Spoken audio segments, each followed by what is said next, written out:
I am officially on Twitch. It happened. I'm there. So, come join us over on Twitch if you want to learn and not be stupid. And what we do on Twitch is we take a look at the news most days. We do something called Double Down on the News. We look at current events from a left-wing perspective, and we analyze them. We talk about the history that's related to them that's maybe not represented in the news. We talk about what's going on. We keep up with things. So I think it's good. I think it's fun. I think it's a good way to be aware of things and get a little dose of history. My podcast is more hardcore history. So if you want just like only history, go check out the podcast instead. But Twitch stream, come here, and then you can also recommend things that you want to talk about. We get to vote on what news articles we're looking at. Twitch is free. Yes. Yeah, Drew is an icon for sure. Come on over. You're not too old. It's really easy. When you go, it's going to look overwhelming if you've never been on Twitch before, but really just search for a person's username, and then it's really easy and intuitive. That's what I did. And I was like, oh, okay. So what do you do when someone with an academic background looks like they're saying propaganda? They probably are. A lot of academics also use propaganda. It's true. So you have to look at their funding. You have to look at their school they're affiliated with. You have to look at the biases there. So like, for example, if somebody tells me they learned about economics from University of Chicago, I know what that means. I know they went to the Milton Friedman School of Economics in Chicago. I know that they are super free market pilled, and I understand that. Oh my god, I'm so sorry, Mermaid Drienne. Oh no. What's your TikTok handle? I'll unban you. I'm so sorry. Tell me your TikTok handle and I'll do it.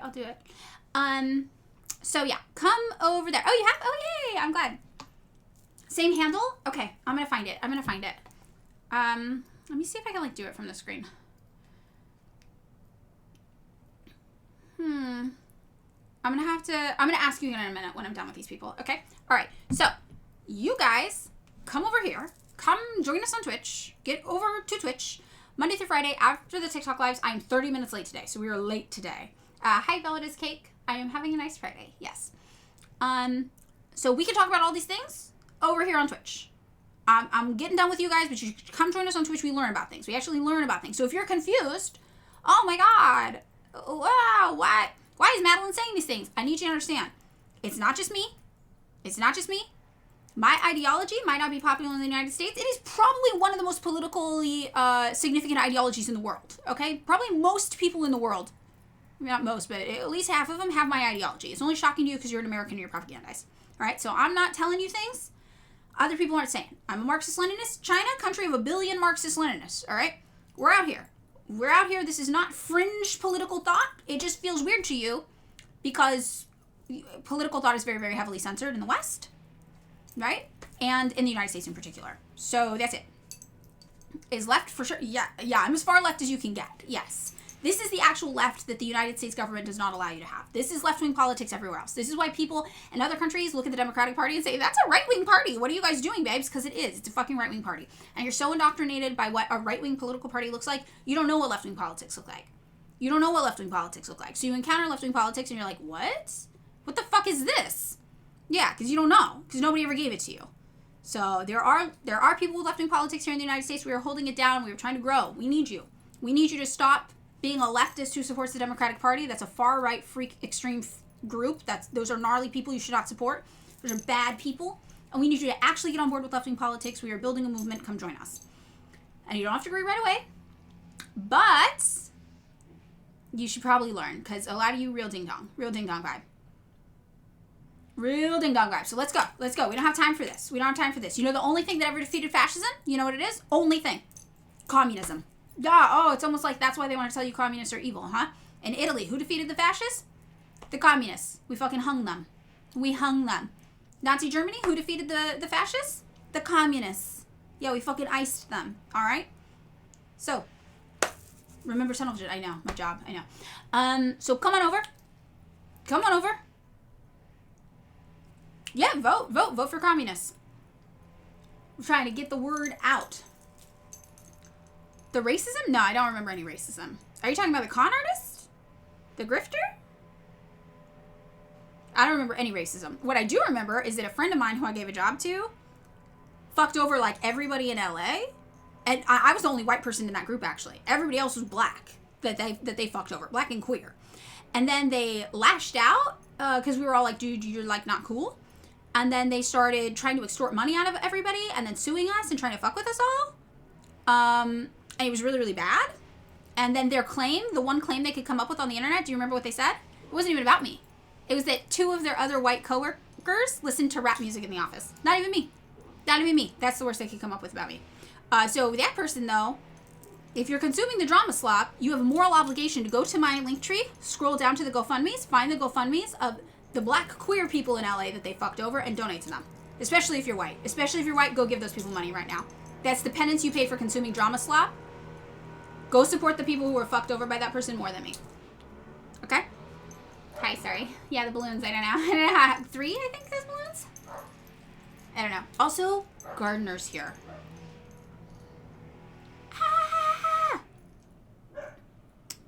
Alex Jones is a psychopath.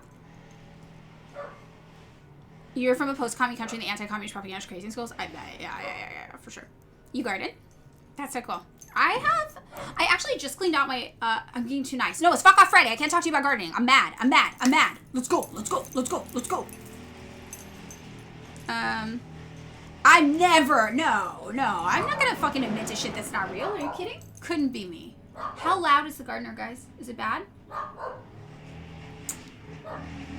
It almost works to get me to be nice. I can't do it.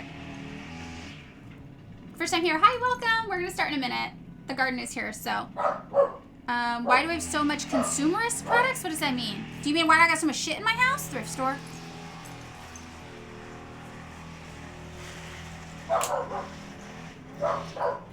Fisky Puddingen. Fuck Off Friday. 2:31. Okay. Chairman Forks barking at the gardener. They're gonna be done soon. The cat's mad. She's not here though, thank God. I got attacked. Oh, I can't tell them that. I got attacked by the cat, for those of you who weren't here yesterday, 3 times on stream. Like you believe, yes, tiniest boop. I'm pinning this. Can I? Why can't I pin it? It's not letting me pin it. I'm so sorry. I don't know why. Okay, so you guys. Oh, harassment and bullying. I got it. Yes. It took a while. That's how you know we did a good job, is when I get the harassment and bullying thing. But the curtains. Yeah, thrift store. Curtains, thrift store. Okay. So, is everybody here who wants to go over there is already over there? Yeah. Oh, you can't pin highlight message. That makes sense. Capitalism. Yep. You heard her here first. Not yet. Okay, get the fuck over, everybody. 2:53. We're doing well. Okay. Go now. We don't have time for this. We don't have time for ding-dongs. You gotta get over here. You gotta be smarter. Get smarter. It's embarrassing. You're embarrassing yourself in public. You're embarrassing yourself, right? You don't want to do that. You can only be impressive to other ding-dongs. Is that really what you want? If you're the smartest person in the room, what are you supposed to do? You're supposed to leave the room. Right? Go find yourself in another room. Go get another room. That's what they say. Okay, I'm sorry. Hi, I'm sorry. Twitch. Over on Twitch stream, Madeline Pendleton, we talk about current events, but we provide historical analysis and we talk about media propaganda that's influencing how it's reported in the news. You don't like Fuck Off Fridays? I know it's mean, huh? It's a lot for me to keep it up, too. But that's okay. We're doing it. Twitch is free. Yes, you can pay to subscribe, but also people in our community gift a lot of subscriptions. We have a really, really good gifting subscription thing. So people will give away free subscriptions for you. It's Madeline Pendleton with no underscore. Come on over. It's fun. Trust me. Download the app. It's fun. I like it. You're here. Yay, Baxter. Okay, hi. I know. It's better when it's organic. I'm not so good. Hi. Okay. I'm hanging up now. I'm hanging up here. So come join us over there. And we're going to talk about what's going on in the news today. Okay. Okay, go. Bye. Hi. It's still loud. How loud is the gardener? Is it really bad? You hang up first. Look, I added the black background. Did you guys see it? It looks better, huh? Welcome, first time chat, Skylin Marie. It's loud. You know what? We can play a video, I bet, while they do it. Does anybody have a video to share? Because then my mic will be off and it'll just be the computer audio. Oh, the text is cropped. Oh, no. Huh. Let me see if I can fix it.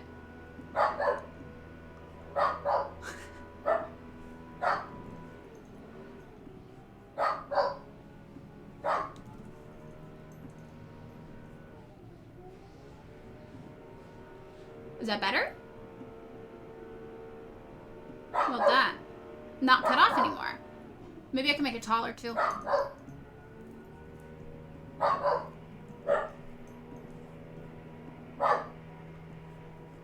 We're getting there. We're getting there, guys. Oh yeah, okay, there it is. Look at that. Beautiful. Okay. Does anybody have, for Fuck Off Friday, what's this? Comrade Thuggin.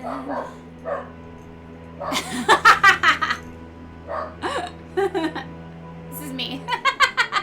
This is me if you even care. Oh, look how big this got though. Oh. It's kind of art, but we don't want that. It's too art. Too art. There we go. Okay, okay.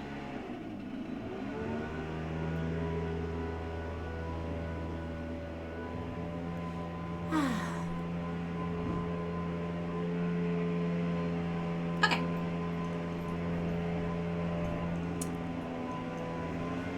Zoom.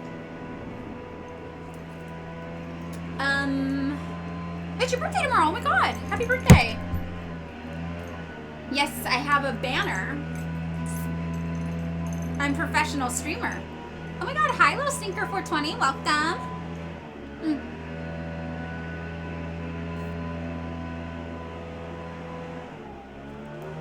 Oh, we can watch the speech on North Korea. Okay. While we wait, we're waiting for the gardener to pass. Because you guys know I don't have real walls. You know that, right? Millionaire landlord Madeline Pendleton does not have real walls. They're like plywood, basically. So it sounds like the gardener's in here.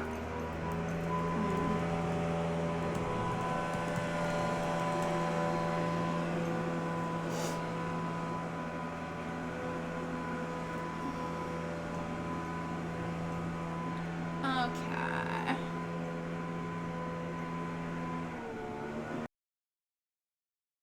Now we shift our attention to North Korea, where Kim Jong-un opened the 9th Party Congress. Kim took to the stage in Pyongyang with a key focus on North Korea's economic growth.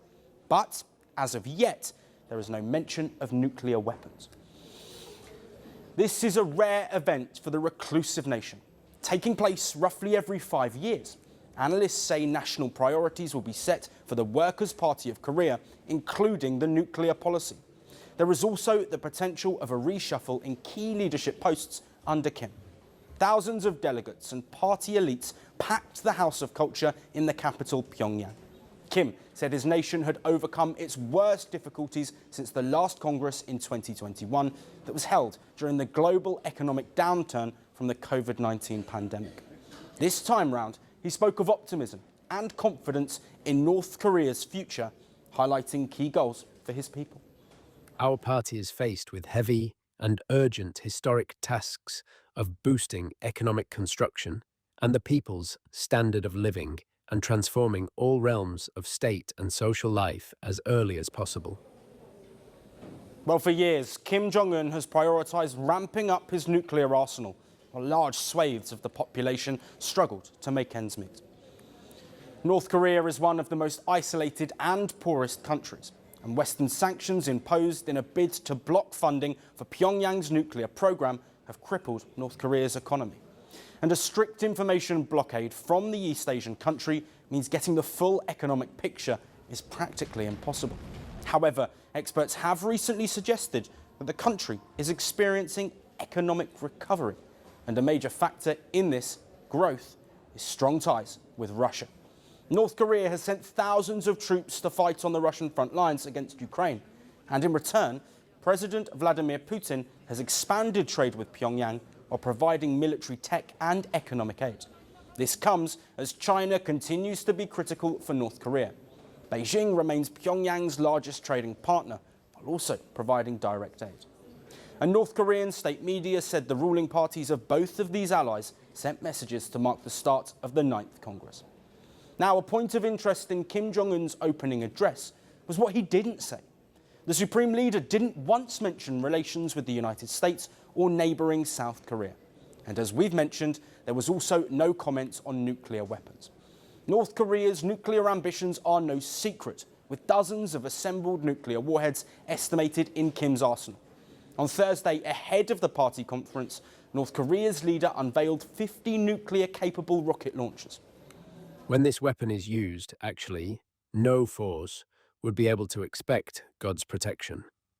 It is really a wonderful and attractive weapon. Now, Kim added that new military and construction goals will be set out at the 9th Congress, but his party will have to wait. The key question that remains now is whether Kim's teenage daughter will make an appearance. South Korean intelligence has suggested that Kim has selected Kim Joo-ae as his heir, which is supported by experts and analysts. So Kim Jong-un has made economic strength and growth the top priority of his party Congress so far. But the wider world will be watching intently, with further revelations set to be made about what direction Kim wants to take his highly secretive nation over the next 5 years. The significance could be of nuclear proportions for regional and global security.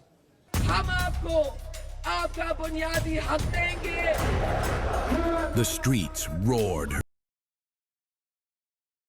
Okay, so they're real weird about the daughter.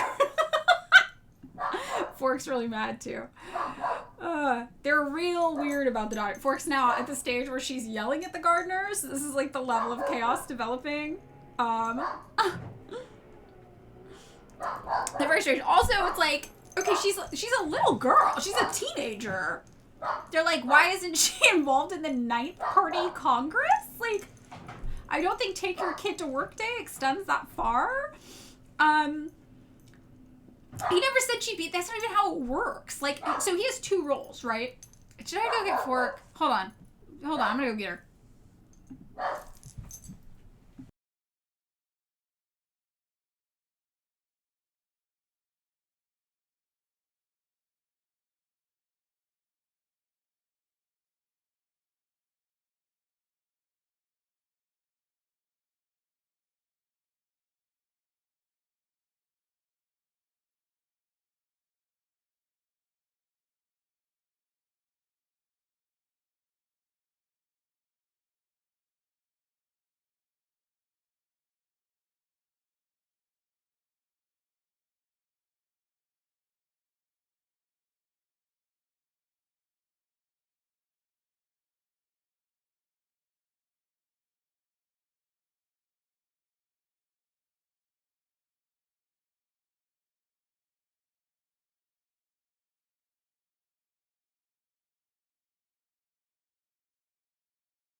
Okay, sorry, she's dealt with. We're back. I gave her like a big chew, so she should be really happy. Yeah, so the whole thing with North Korea, first of all, there's no way he could just like appoint her. He has 2 roles. One is it's the head of the Workers' Party, and the other is as the head of the State Affairs Commission, which is like their State Department. As the head of the State Affairs Commission, he is elected into that role by the Supreme People's Assembly. Right? So that's every 5 years or so, he's elected into that role. As the head of the Workers' Party, he's elected by the Workers' Party into that role. Now, I'm not going to pretend like if he didn't recommend his daughter or get her involved in party work, she probably would have a leg up because nepotism, because people respect him, because their family name is so important there. And people probably would want to elect her if he really primed her and trained her for that kind of role.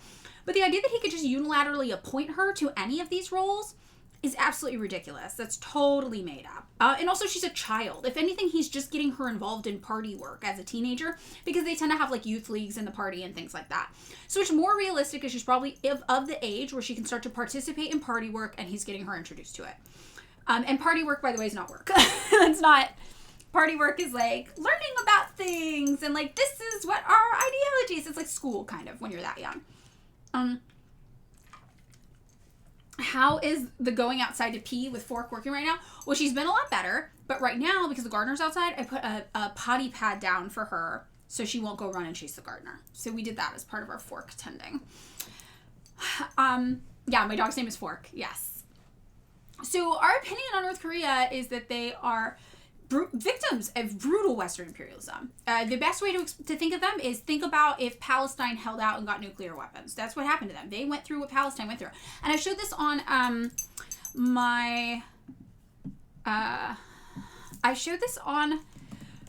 my TikTok live stream, but I want to show you guys too. When we say North Korea is like Palestine, sometimes white liberals are like, that's so disrespectful. And it's like, well, no, Palestinians will tell you that. North Korea has been a longtime ally of Palestine. They have always supported Palestinian liberation.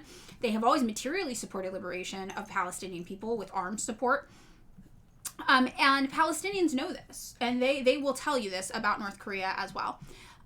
So here is the post that I shared earlier that says the DPRK was once in Gaza's position, 90% of its infrastructure destroyed, over a fourth of their population decimated, and decades of starvation that took millions of more lives via sanctions. Inshallah, I get to see it and regions like mine reach their success in rebuilding and development. So, you know, this is what we think. In terms of open air prison, I mean, to some degree, the way that their country is very, very isolated, people misattribute that to their ideology, which I always mispronounce, but it's a Juche ideology, which is their kind of version of Marxist-Leninism. We know Marxist-Leninism everywhere it's implemented needs to be adapted to the conditions of that country, right? We know that. So in North Korea, they have Kim Il-sungism, Kim Jong-ilism. That's their interpretation of Marxist-Leninism to their country. But part of the ideology is Juche, which is self-reliance, independence. People in the West misinterpret that to mean they want to be completely cut off from the world. And that's not true. If you see people in North Korea talk about their politics, about their situation geopolitically in the world stage, they'll tell you they want to lift the embargoes, the sanctions against them. They want to be able to trade freely with the world. That is compatible with Juche ideology, free trade for them, to be able to engage with other countries so they can import what they need to live and export what they need to live. Because the reality is that when the United States divided the Korean Peninsula in half arbitrarily and decided the northern half was theirs, it's over 80% rugged mountainous terrain. We left them with very little farmland. The idea that this small area is expected to do everything themselves within their own borders is basically a death sentence, right? It's very, very challenging. And that's why it's so impressive that they've managed to survive as long as they have. Now, they're able to do a little bit of trade per international law, but it's very, very limited. So when you think about what they've managed to accomplish, you know, here, for example, is a video somebody posted of what just a normal, what night in North Korea looks like.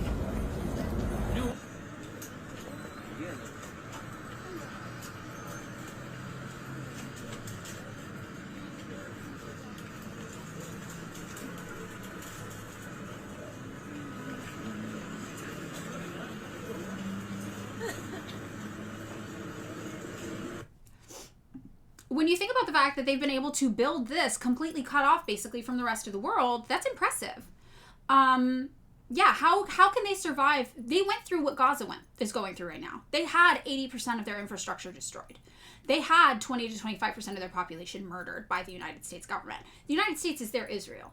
And look what they managed to build. Look, they managed to bounce back and rebuild and build all of this. And it is quite miraculously that they've been able to do this. Yes, Cercino, imagine what they could do if they were able to trade with everybody. We'd see them looking more like China, is what we would see.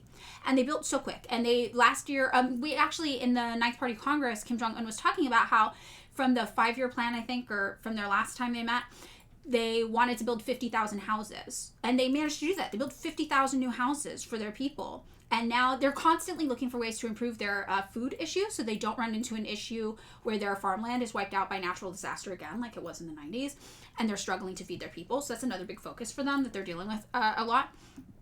But, you know, we look at this and we're like, these people, it's impressive what they have done, right? And the West hates them for it. We hate them for the fact that we could not wipe them off the face of the earth. So when we say open air prison, though, the thing you need to remember is that, I talk about this a lot, but when you want to travel, when you want to leave your country, there's two countries involved in that decision. Your country has to agree to let you leave. That's you getting a passport. That's true everywhere. You can be denied a passport. You have to be approved of a passport. And the other country has to say you're allowed in. Well, in North Korea, they have one of the weakest passports in the world because of how few countries will let them in, right? So if you look at this, everything in red means that they have to basically have a visa application, get a visa, get approved to be let into that country. Anything blue or green, you can basically travel without a visa. You can just show up and that's okay per their international laws. Or you can apply when you land. Like when you land, they'll just give you a visa. You still get a visa, but it's like, yeah, you can just get it when you land. So look at this. Look at how many countries you have to apply and it's more challenging. You might not be let in. China is on here, it's worth noting, but their visa application process is actually really easy with North Korea, and they just opened it up with a new 4-day visa that's even easier to get. So which ones would actually get a visa? China definitely would get one. They would. The United States, good luck. You're not going to the United States if you're from North Korea. No fucking way. You're designated like a terrorist. So it depends on the country. You know, I'm not familiar with all of the regulations, but I can show you what the United States looks like for contrast. 1 second, just so you can kind of see a comparison of what this map would look like for the USA.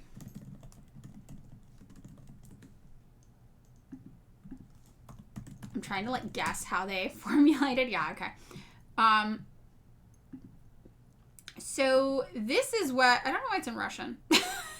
Sorry, it's in Russian. No big deal. Probably because I'm a Russian spy. That's probably why. But yeah, this is what it looks like for the United States.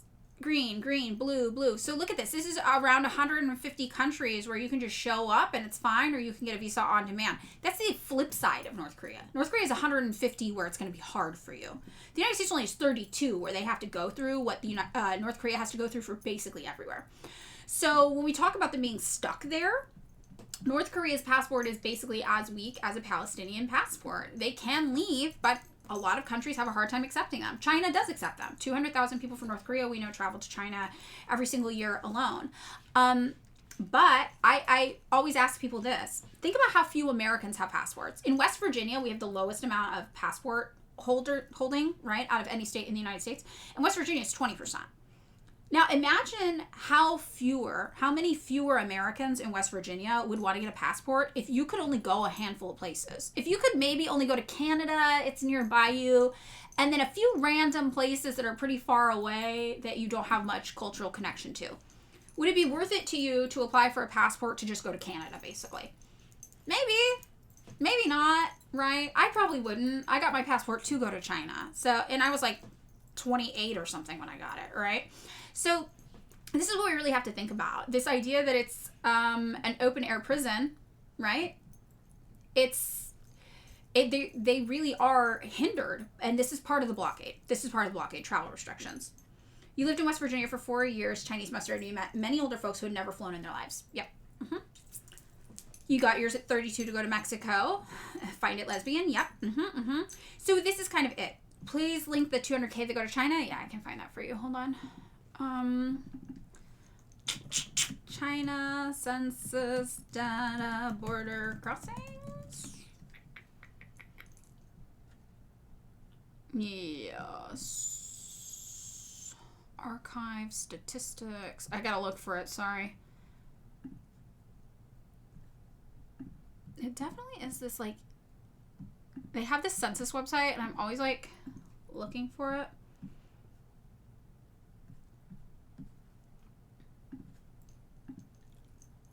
I'm gonna find it though. I'm gonna find it.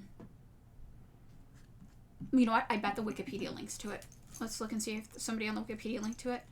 Border crossings by country in China.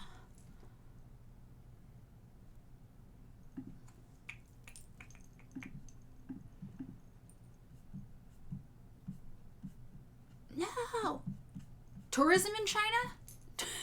We're gonna find it though. I'm gonna find it for you guys.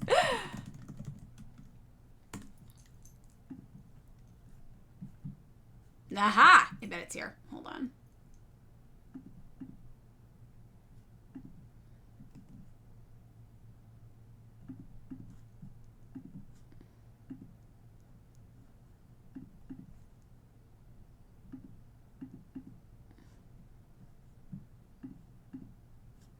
found it. I found it. Okay. So this is the English translation of their .gov.cm, their National Data Bureau of Statistics. Now, when we come over here and we look at tourism, I believe is where it is. Number of overseas visitors arrivals by country. Okay, so this is it. So they kind of stopped keeping track of it when COVID happened, unfortunately. But the last one we saw here is 2018 is when the numbers were really updated. And here it is, number of overseas visitor arrivals from Korea DPRK. And these are in, right, 10,000. So we can see, hold on, I'm trying to scroll more. Yeah, it's, you know, in 2016 it was 21,000. In 2017 it was 23,000. In 2018 it was 16,500. So it's around 200,000 because these you got to multiply them by 10. Remember, you got to multiply them by 10 because they're per 10,000. So this is around, sorry, not 21,000, 210,000. 230,000, 165,000. Sorry, I misspoke. That must have been confusing. But yeah, here it is. And you can actually search for 2018, and you can see that more people from North Korea entered China than from New Zealand, than from Sweden, than from Switzerland, and then from Portugal. So they do go. And that is the source there. You know? So... do you guys have any other North Korea questions now that we've looked at the video? I mean, what the Ninth Party Congress is, too, I want you guys to really understand, that's their party. So the party is not the same as the government. So it's called the Ninth Party Congress. So that can be confusing here because our parties don't operate like that. And Congress means like our Congress, like our parliament. But they're just having their meeting and they hold elections and they talk about the plans for the upcoming years for their party. So if you're in a Marxist-Leninist org, you guys probably have congresses as well. This is an actual source that I'm showing you. This is from the... oh, shit. Hold on. This is actually from the Chinese National Data Bureau of Statistics. I'll make you guys a tiny URL so I can give you the link so you can save it somewhere. Bookmark it. Sometimes I will tell you the translations are weird on your phone. And it will... one time it translated weird and it actually made it look like these were people... leaving to go to North Korea, but I had to explain to people like, no, it's just translating weird. That's not what it actually is. That's a different section of the website. So, just a heads up. This is the link for it.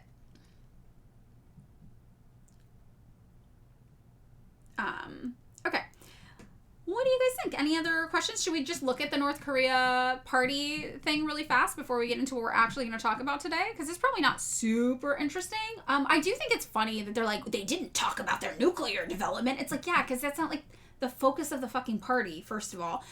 Second of all, that's what we care about with North Korea. But shockingly, they have other things they care about too, like taking care of their people and building houses and building infrastructure. We paint them like these like irrational, crazed lunatics who are hell-bent on our destruction. So this idea that they're like, oh, why did they even talk about their nuclear program? It's like, because they're doing it, whatever. That's their self-defense. They're doing it. They're doing the nuclear program. But that's not going to be like the focus of their party, probably, because they've already set in motion their need for self-defense. Queer Jonan. That's great. Queer Jonan. Yeah, DPRK definitely cares about international. Thank you, Leaping Larry. I'm happy to have you here in the chat. So this is, just found this 1978 article from a South Korean publication listing and denouncing the DPRK support for all these terrorist groups. I can't believe they thought this made the DPRK sound villainous instead of extremely heroic and badass. The Venezuelan Liberation Forces, definitely. Argentina, Bolivia, Brazil, Chile, Costa Rica, Peru. The Black Panthers in the United States. I always tell you guys that North Korea has always been an ally of the Black Panther Party. They were an ally of Thomas Sankara in Burkina Faso. They were always have been allies of Palestinian liberation. Hi, Car, welcome. The thing too is that you get all these people who are like, I'm a leftist, but we don't glaze North Korea. And you're like, okay, first of all, baby, you don't know shit about North Korea. But then second of all, when you ask them who their favorite revolutionaries are, who they're going to say, they're going to tell you the Black Panthers. They're going to tell you Thomas Sankara. And you're going to have to be like, okay, well, they liked North Korea. They fucked with North Korea. So what now? And it's not even hotly debated. Like, the Black Panther Party, I probably actually have screenshots of this saved on my computer from yesterday. Because I was, like, angry tweeting. I've been in a lot of Twitter fights lately. With left comms. All the left comms are mad at me on Twitter right now. The thing that happens on Twitter is that the left comms want to, they really want to pretend that I'm like an idiot or a rich person. And so they just fully invent shit that's not real about me and then try to argue about it. And I'm like, this is so fucking annoying. Okay, so we got people on the internet trying to claim Black Panthers aren't Marxist-Leninists, which is crazy. But then we have this. This is something, we have found it in Korea. And this is from the Black Panther Party newspaper about one of their visits to North Korea, where they talk about their experience there. And they talk about what they've learned from them. And, yeah, my hair did clearly mark wealth. Right now they're yelling at me because they think I don't understand commodity fetishism, but they just invented that. I don't know. They're very, very, the left comms are very, very weird on Twitter. And then when they were like, explain what you mean, I was like, this should make sense to you here.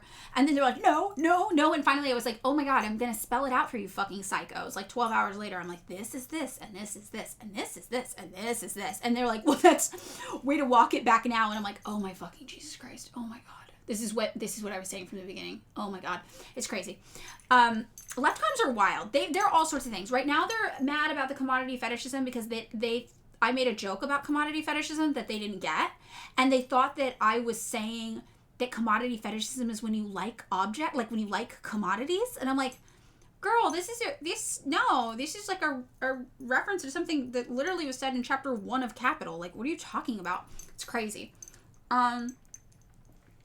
The Twitter left comms need to be studied. They need their brains fucking studied. It's wild. And they're the ones like, do you never read Capital? You ChatGPT'd Capital. And I'm like, I think you guys maybe ChatGPT'd Capital. What are you doing? Okay, so this is over here what the Black Panther Party said about their visits to North Korea. The American spelling of center really irritates me. You know what? I think you might be right about that. I think you're right. I vibe with this car. I think you're correct. Sorry saying that tweet while you're fighting wars. Oh no, that's okay. I'm not even gonna open it. I'm like, we gotta burn Twitter for 2 weeks. I'm just gonna have to start blocking all of them. Very, very interesting. So, okay, yeah, so we look at this and we look at their foreign policy, like Leaping Larry sent us, right? And yes, North Korea's always been on the right side of history. And I think this is why it's so important to stand with North Korea and defend them. Obviously, it's the ethical and right thing to do. But they would stand with you. They would stand with us, right? They would stand with it. It'd be good. Twitter is a shithole. It's so true. So when we talk about what is most important here, we're just going to read a little bit from this. I must now speak of what is most important. We came to Korea in search of something. And again, this is written by Eldridge Cleaver. We've been searching all of the world for it. The whole of our lives has been given to this search. And all of the oppressed people of the world are searching for this thing. We have found it here in Korea. Let me explain. We speak of internationalizing our struggle against imperialism, particularly U.S. imperialism. In order to succeed in this, we must have an international analysis and an international strategy based on this analysis. This strategy must be implemented through international tactics. I think that Comrade Kim Il-sung has provided these. I see the earth as one big piece of land with one big body of water. I see one territory, and I see Comrade Kim Il-sung speaking to all the people in this territory, and I see them listening to him and understanding him.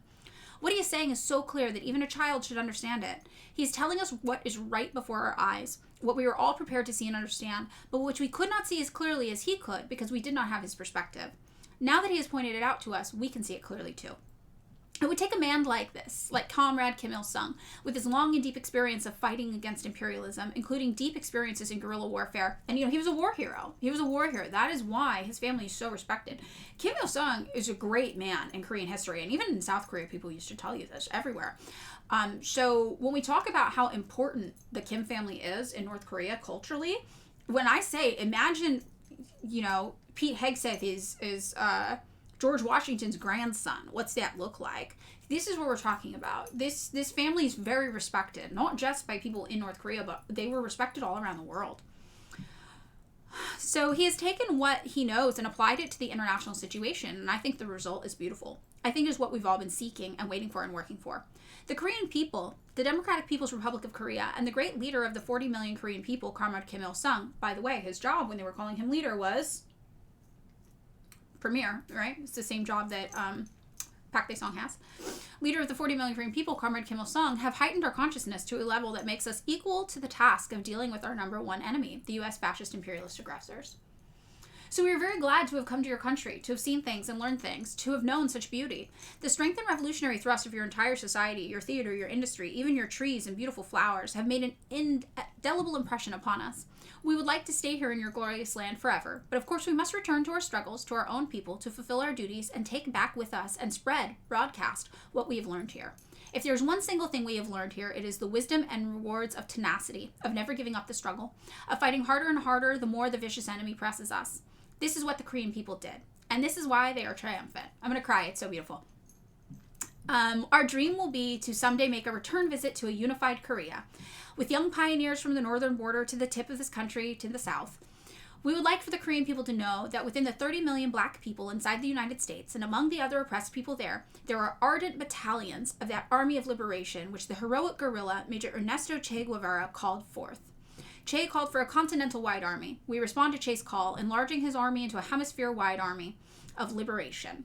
And we go further, responding to the resounding trumpet call of Marshal Kim Il-sung, the great strategist and tactician of the international struggle against imperialism headed by U.S. imperialism. We will carry this sacred cause of our joint struggle through to the better sweet end and win for our people the precious fruits of a great victory. So, very, very beautiful, right? Yes, very, very beautiful writing. And this is what's hard to explain to people. And when you actually learn about North Korea, about their history, you start to see things. Number one, you start to see why they are such a threat to the United States, right? Kim Il-sung was a great leader. And just like the United States was threatened by great leaders of black liberation at home, they were threatened by great leaders of communist liberation in other countries around the globe as well. And Kim Il-sung was one of them. So that's something important to know. Another thing to remember is that these people were working together. Think about the war that the United States waged on the Black Panthers, right? And the Black Panthers are working with North Korea. Think about the war that the United States helped Israel, and together they waged on Palestine. And Palestine's working with North Korea. There's a reason why we demonize North Korea so much, and it is international. It is all connected. So this is a screenshot I took, but it is from the archives of the Black Panthers Party newspaper, which you can find online. So let me find it.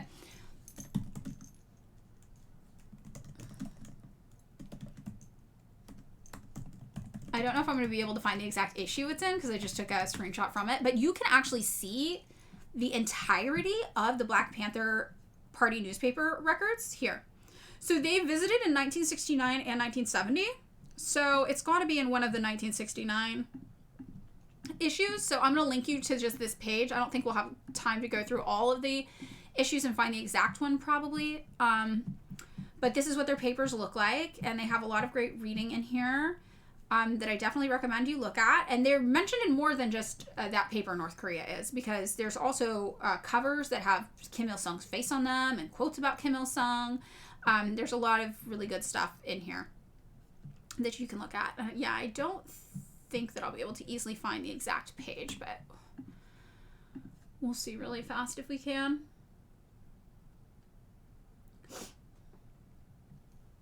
Huey was a Kim Jong-il student.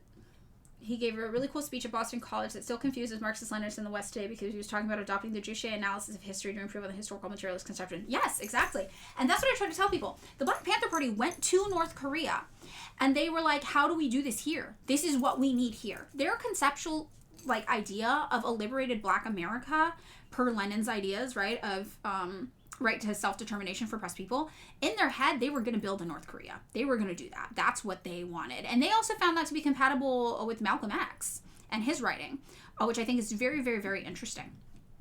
Let's see. I'm still looking to see if... Oh, yeah, here it is. I found it. Haha. Okay, so it's this one, and it is on page 11. Let me make a little tiny URL for everybody.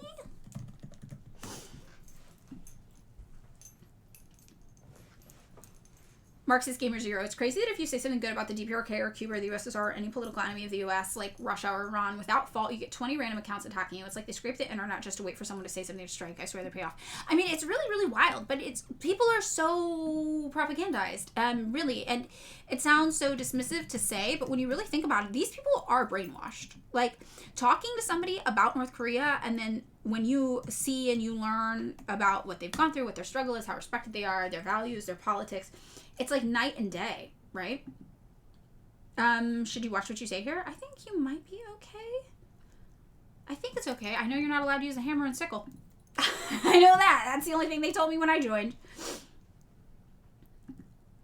Oh, that's so cool. You have the North Korean flag up in your room. That's awesome. Yeah, it's very, very interesting.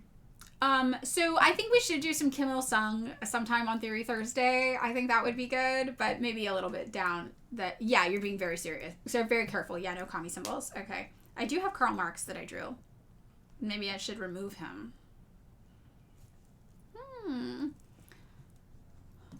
Okay, so let's take a look at the news today. Let's get into it. I know, we love our Marx emote. We'll see it's Santa. I need to unname him Carl. I'm going to name him Santa. We will name him Santa. All right, so did we have any recommendations for the news today? I thought I saw some people come in and give some racks. I'm also going to look at ye old no paywall Politico. Oh, a Juche?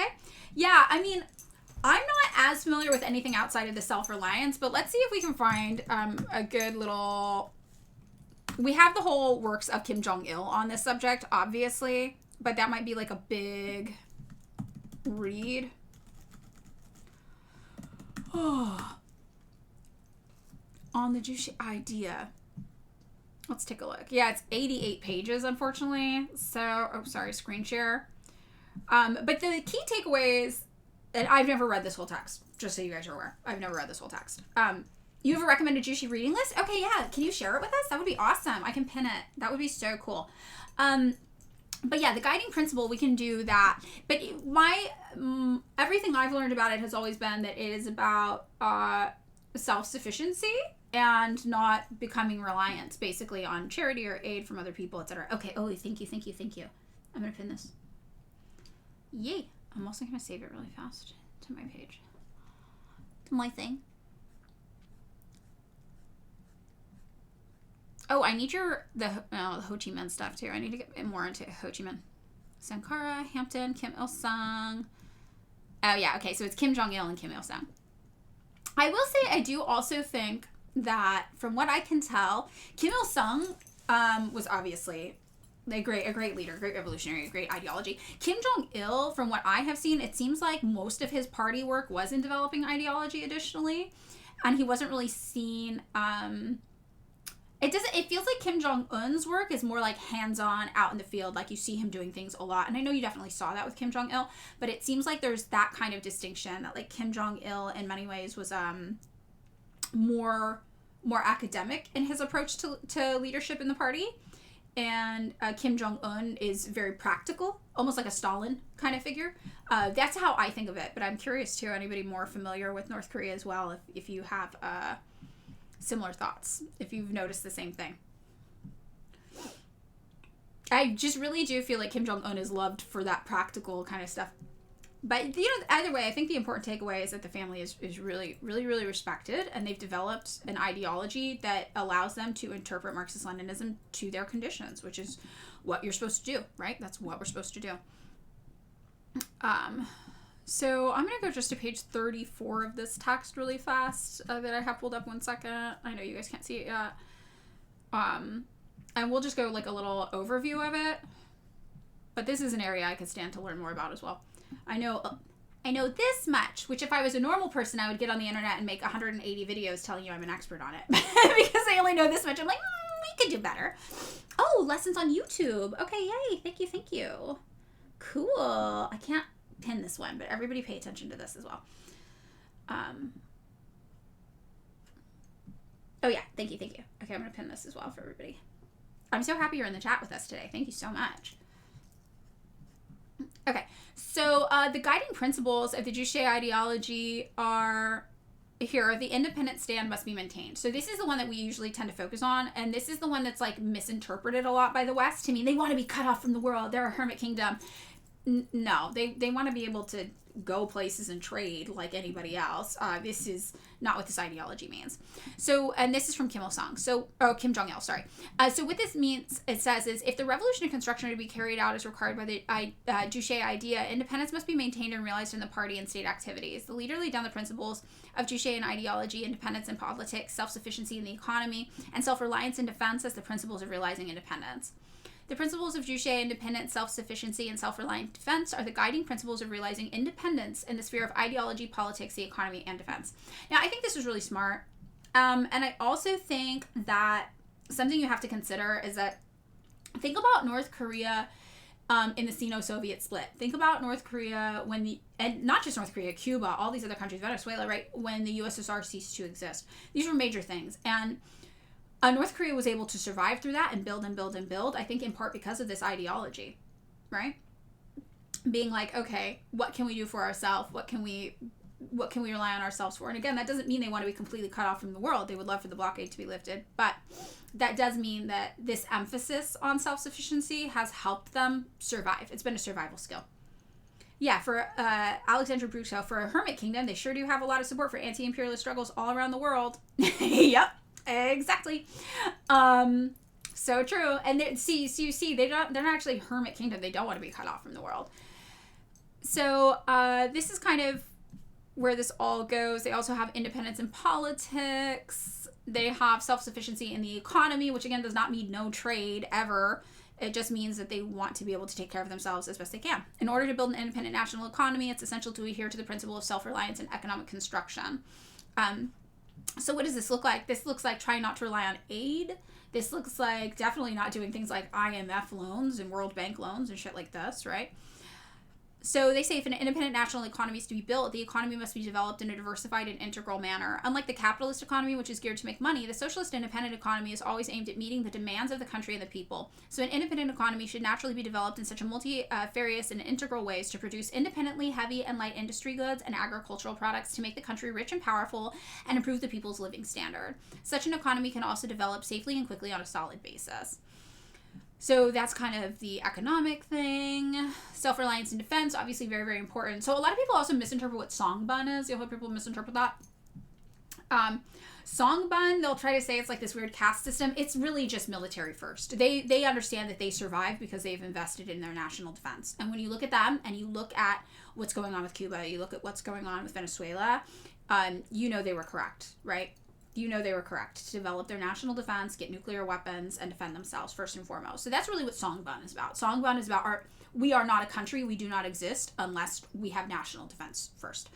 This is like maybe like a weird thing, but if you've ever been in like a sobriety program, I know a lot of my friends have been in sobriety programs, and the program teaches you that like the program comes first because without the program you don't have your life. Like if you don't take your sobriety seriously first, you don't have a life. This could kill you. And this is almost like their approach. So like if we don't take our national defense as a priority, nothing else matters because we don't have anything else. And I think this is what a lot of liberals don't understand. You know, they really don't get this. Yeah. So this is their obviously focus on national defense. And yeah, I don't know. This is a good text and something that maybe we can go over in more detail. I have not read it thoroughly. I've piecemealed things about this ideology, but I haven't ever done like a big sit down. So that is something I would like to do as well. What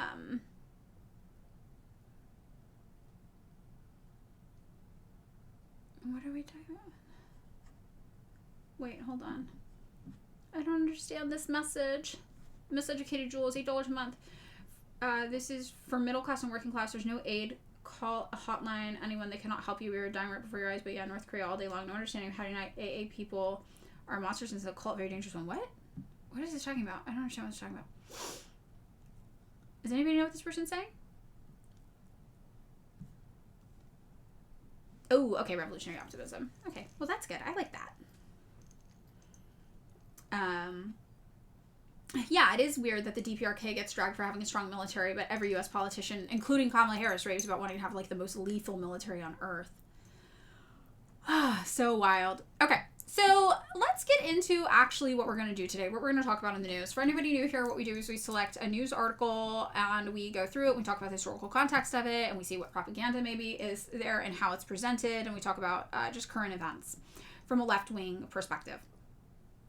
So, does anybody have any recommendations?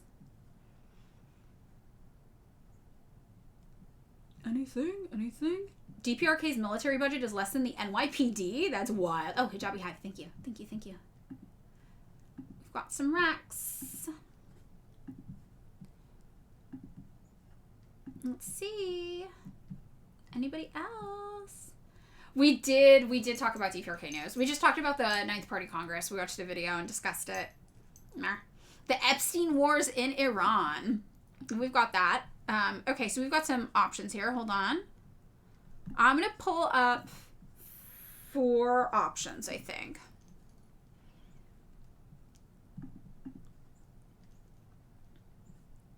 One second.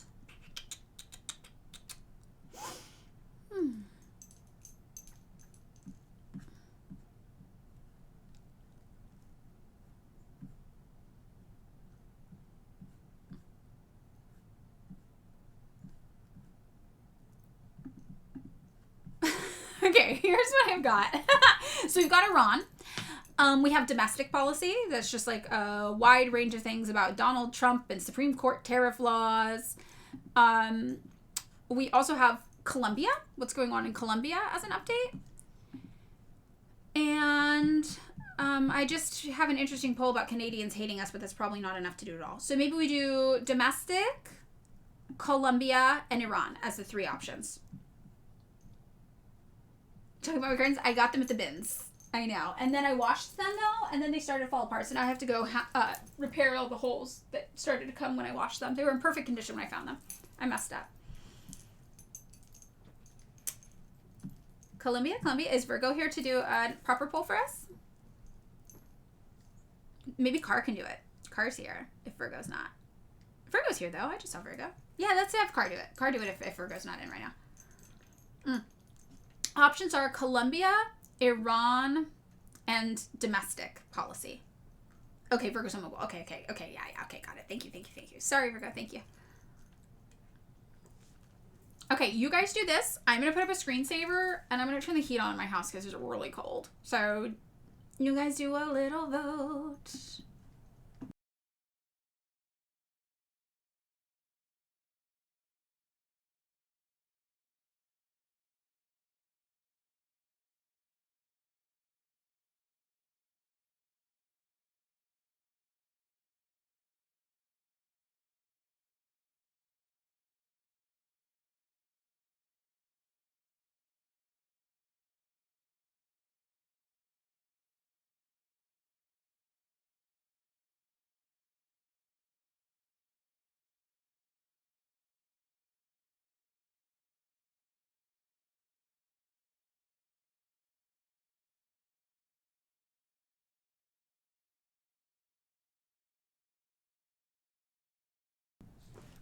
Okay, I'm back.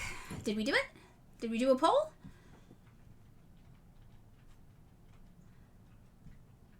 Oh, yes. Miao Zedong is right. Domestic, Colombia, Iran for the poll. Yes.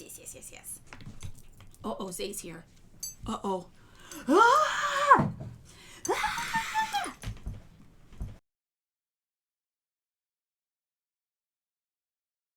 You guys?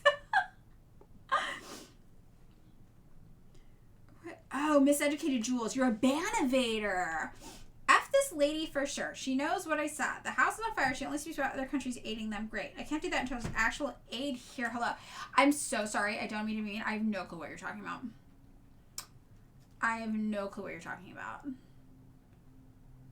But I can tell you right now that if you're talking about liberation in the United States, capitalism is not capable of providing liberation. Socialism is the only thing that will provide liberation. The only thing. Everybody knows that. And that's why we fight for socialism, and that's what we do. And socialism is an international struggle. It is. But more than that, the stage we're in right now is mass education about what the nature of liberation is and what it looks like. Like, what does liberation mean to you? What does that look like? Is that false consciousness or is that real consciousness? Will that actually bring about, right, liberation? And what does that mean? We know that liberation cannot come outside of socialism. We know that. Yes, you did great. Yes. Thank you. So, Tupac or Gulag? I choose Tupac. Oh, we should do that while we wait. Let's talk about the tankies being right again. The tankies strike again. There's a new one even. There's a property tax hike. Ugh. Oh my god, there's so much in Zohran Mamdani news. While you guys vote, let's just look at... We told you guys that anybody running for a Democrat was sus. That they were running for a Democrat as a reason. Zohran Mamdani told you his goal was to make you a Democrat. We knew you can't liberate shit without being free. I don't think you know what these words mean. I think you're just saying buzzwords right now. Okay, so here we go. What is fake leftist, fake socialist, Democrat Zohran Mamdani up to today? Or this week anyway. This is a story from 2 days ago. Well, he's rebooting homeless encampment sweeps. He's doing homelessness sweeps. He's channeling Gavin Newsom, right? He's channeling, let's see, this energy.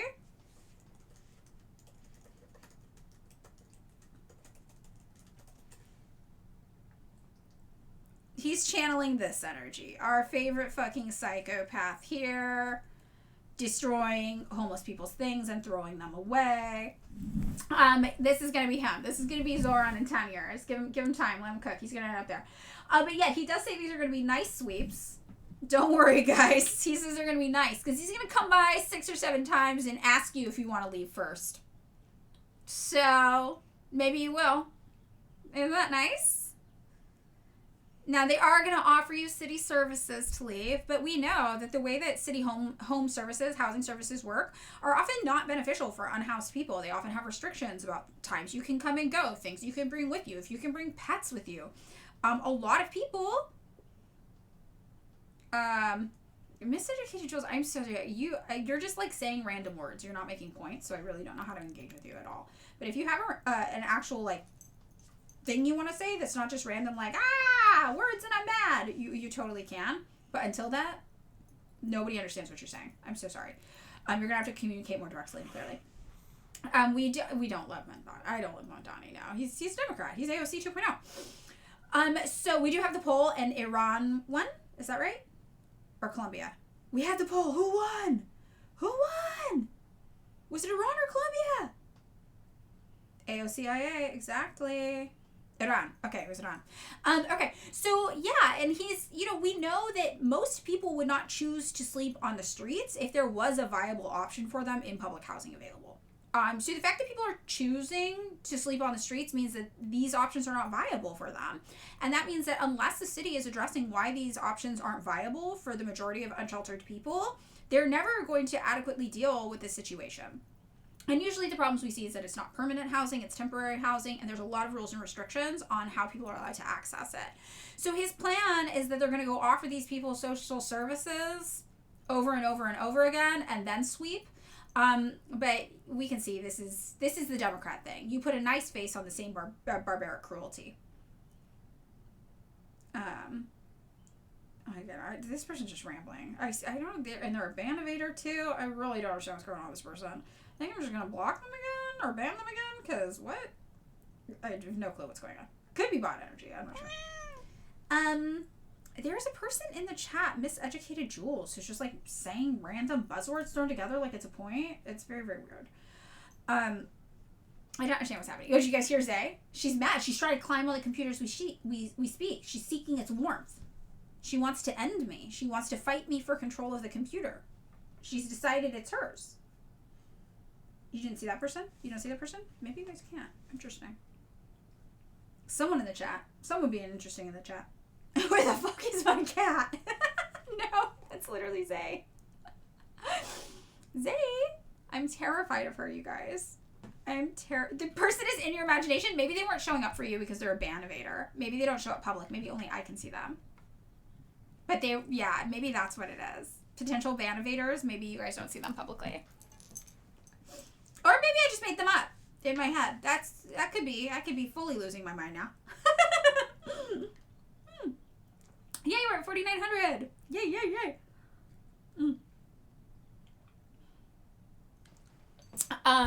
Yeah, so, all right. We're getting rid of the homeless. True Democrat smile. We're plopping a True Democrat style, rather. We're plopping a little smile on the face of anti-homelessness. Okay, great.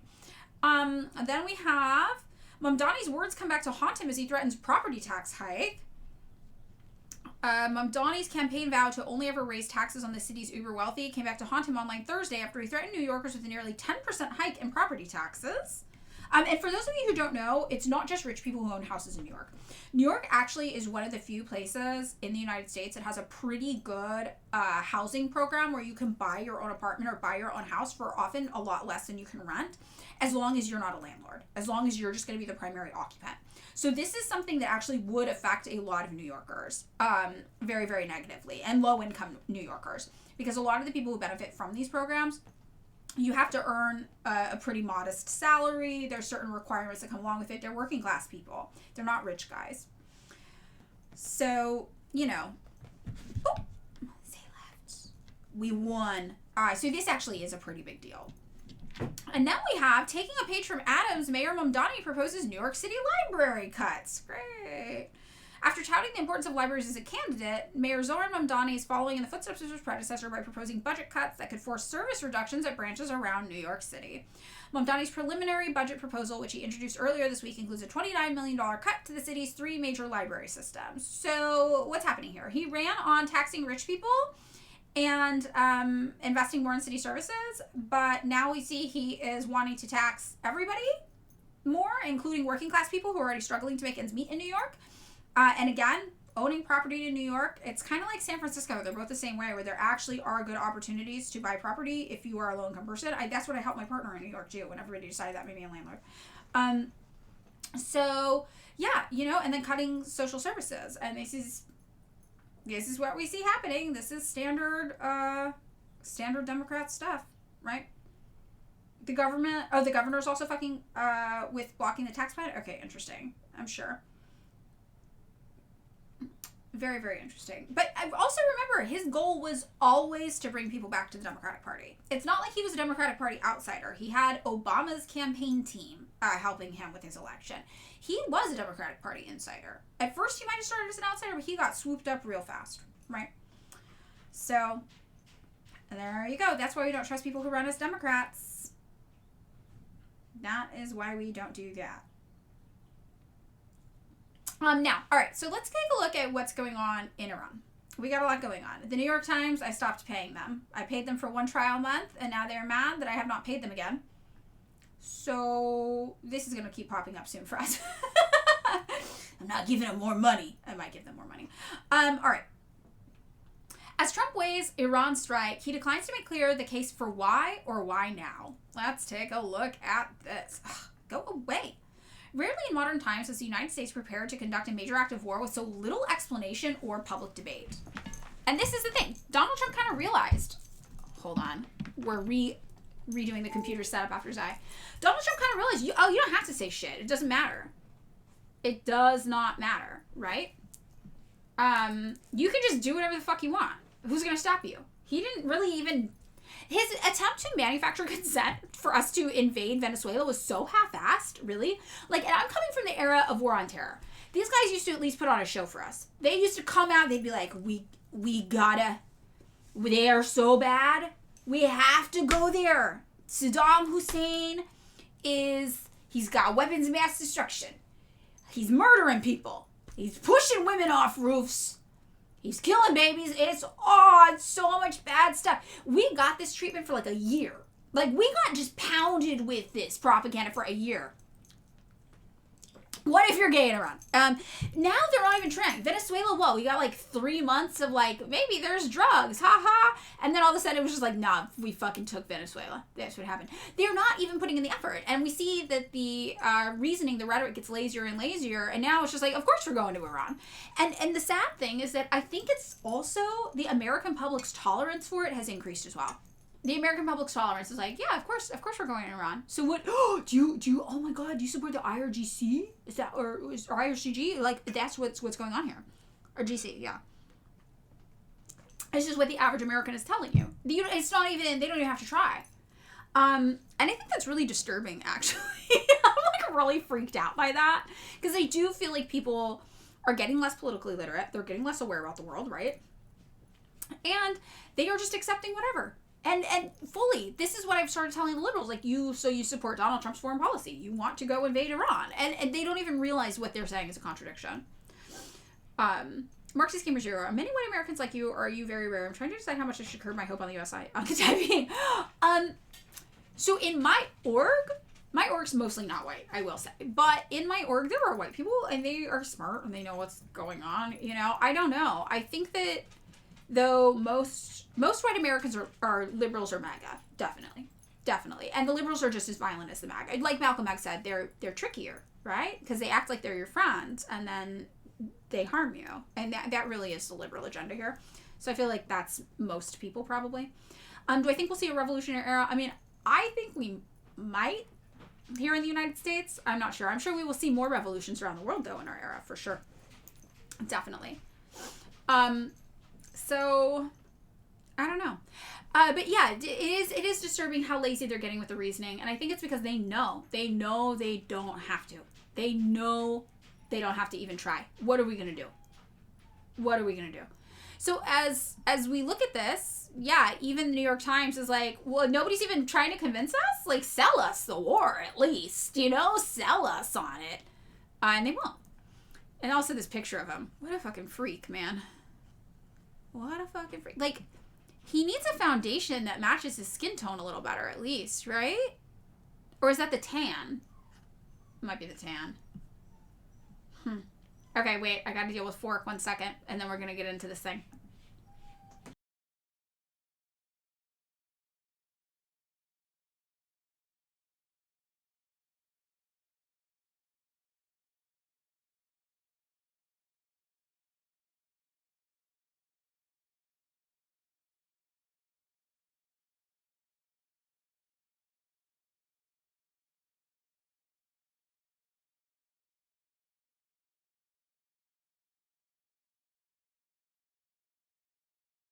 Okay, sorry guys, that was really important. Fork needed up on the big bed. She was so mad. She was crying. She was like, I need up there so bad.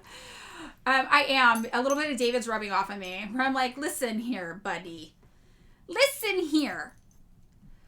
This look, it's bold. It's bold. Look at it. It's a bold look. Do you think he's doing it on purpose? That's what I want to know. Is it a stylistic choice? Or does he not know? Is it like when people get eyebrow blindness or blonde hair blindness? Do you think he doesn't know? Oh, we think Tony's here disguised as Toby? Really? Who's Toby? Where's Toby? Oh. Toby Torbelobi! It is Tony Tortelloni! We made him a trot. Communism in one country and stuff. Tony! Hi, welcome back. For those of you new to the chat, Tony is one of our favorite trolls at the moment. So Tony used to not be a leftist, but through fighting with us, we managed to turn him into a Trotskyist, which I think is an improvement. And he's usually here as Tony Tortelloni, but now he's here as Toby Tortelloni. This first time chat from Whiskey Wayne, who actually watches this chick's live streams. You guys should be ashamed of yourself. Hey, Whiskey Wayne, what are your thoughts on this guy's makeup? I want to get a read. I'd like to know what kind of kook I'm dealing with now. You know? I'd like to know. Like, is it like a liberal kook who's like, we have to kill everybody in the name of human rights? Or is it like a conservative kook who's like, we have to kill everybody because I'm afraid? Like, I want to know. This is my question. So I always like to know. This one's for Whiskey Wayne. Tony's welcome here. Tony can stay. I like Tony right now. Where did Whiskey Wayne go? Did he answer? No, he didn't, did he? They never do. They always run away. They never hang out. Tony hangs out. Tony's a chiller. In this challenge, you were to serve a space, but you served fascist. It is a very fashy aesthetic, totally. Yeah, you are the favorite troll right now. See, Tony stuck with it and won the award. Okay, let's get into the story.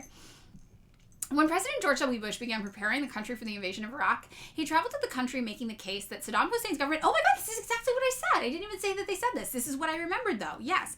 He traveled the country making the case that Saddam Hussein's government and its weapons posed an unacceptable threat to the United States. He did. I remember. We got a fucking press tour on this war. We got sold this war. Hardcore.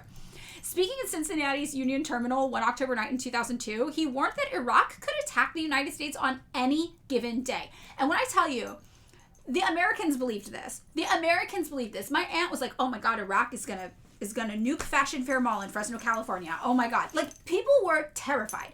This guy whipped up such a fear, fervor frenzy. People thought it was imperative that we go to war with Iraq. Because otherwise, we'd get wiped off the face of the planet. I mean, he did the damn thing. He sold this war, okay?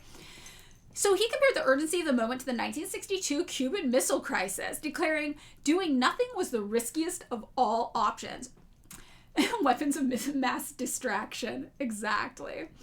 Most of Mr. Bush's arguments turned out to be fanciful, based on selective intelligence, and in some cases, outright false claims. Yeah, they knew. They knew that there are no weapons of mass destruction.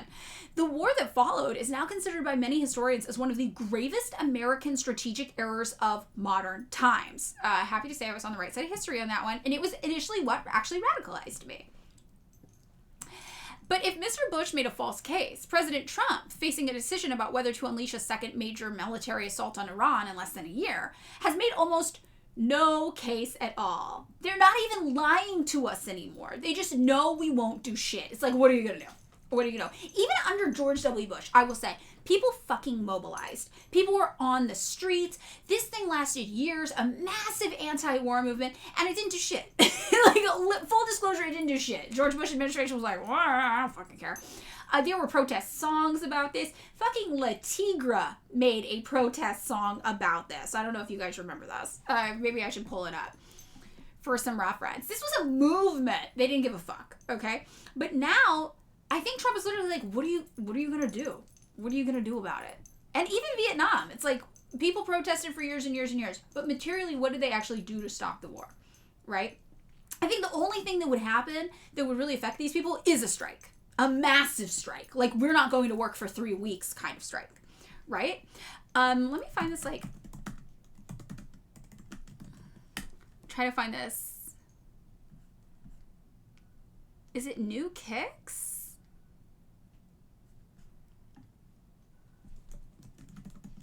Let's see if we can find it. Yes, this is it. I totally remember this. Okay, so I'm gonna play this La Tigra song for you guys. This is this is the era I was radicalized in, okay? This was a major cultural moment, this war. So let's turn off my mic.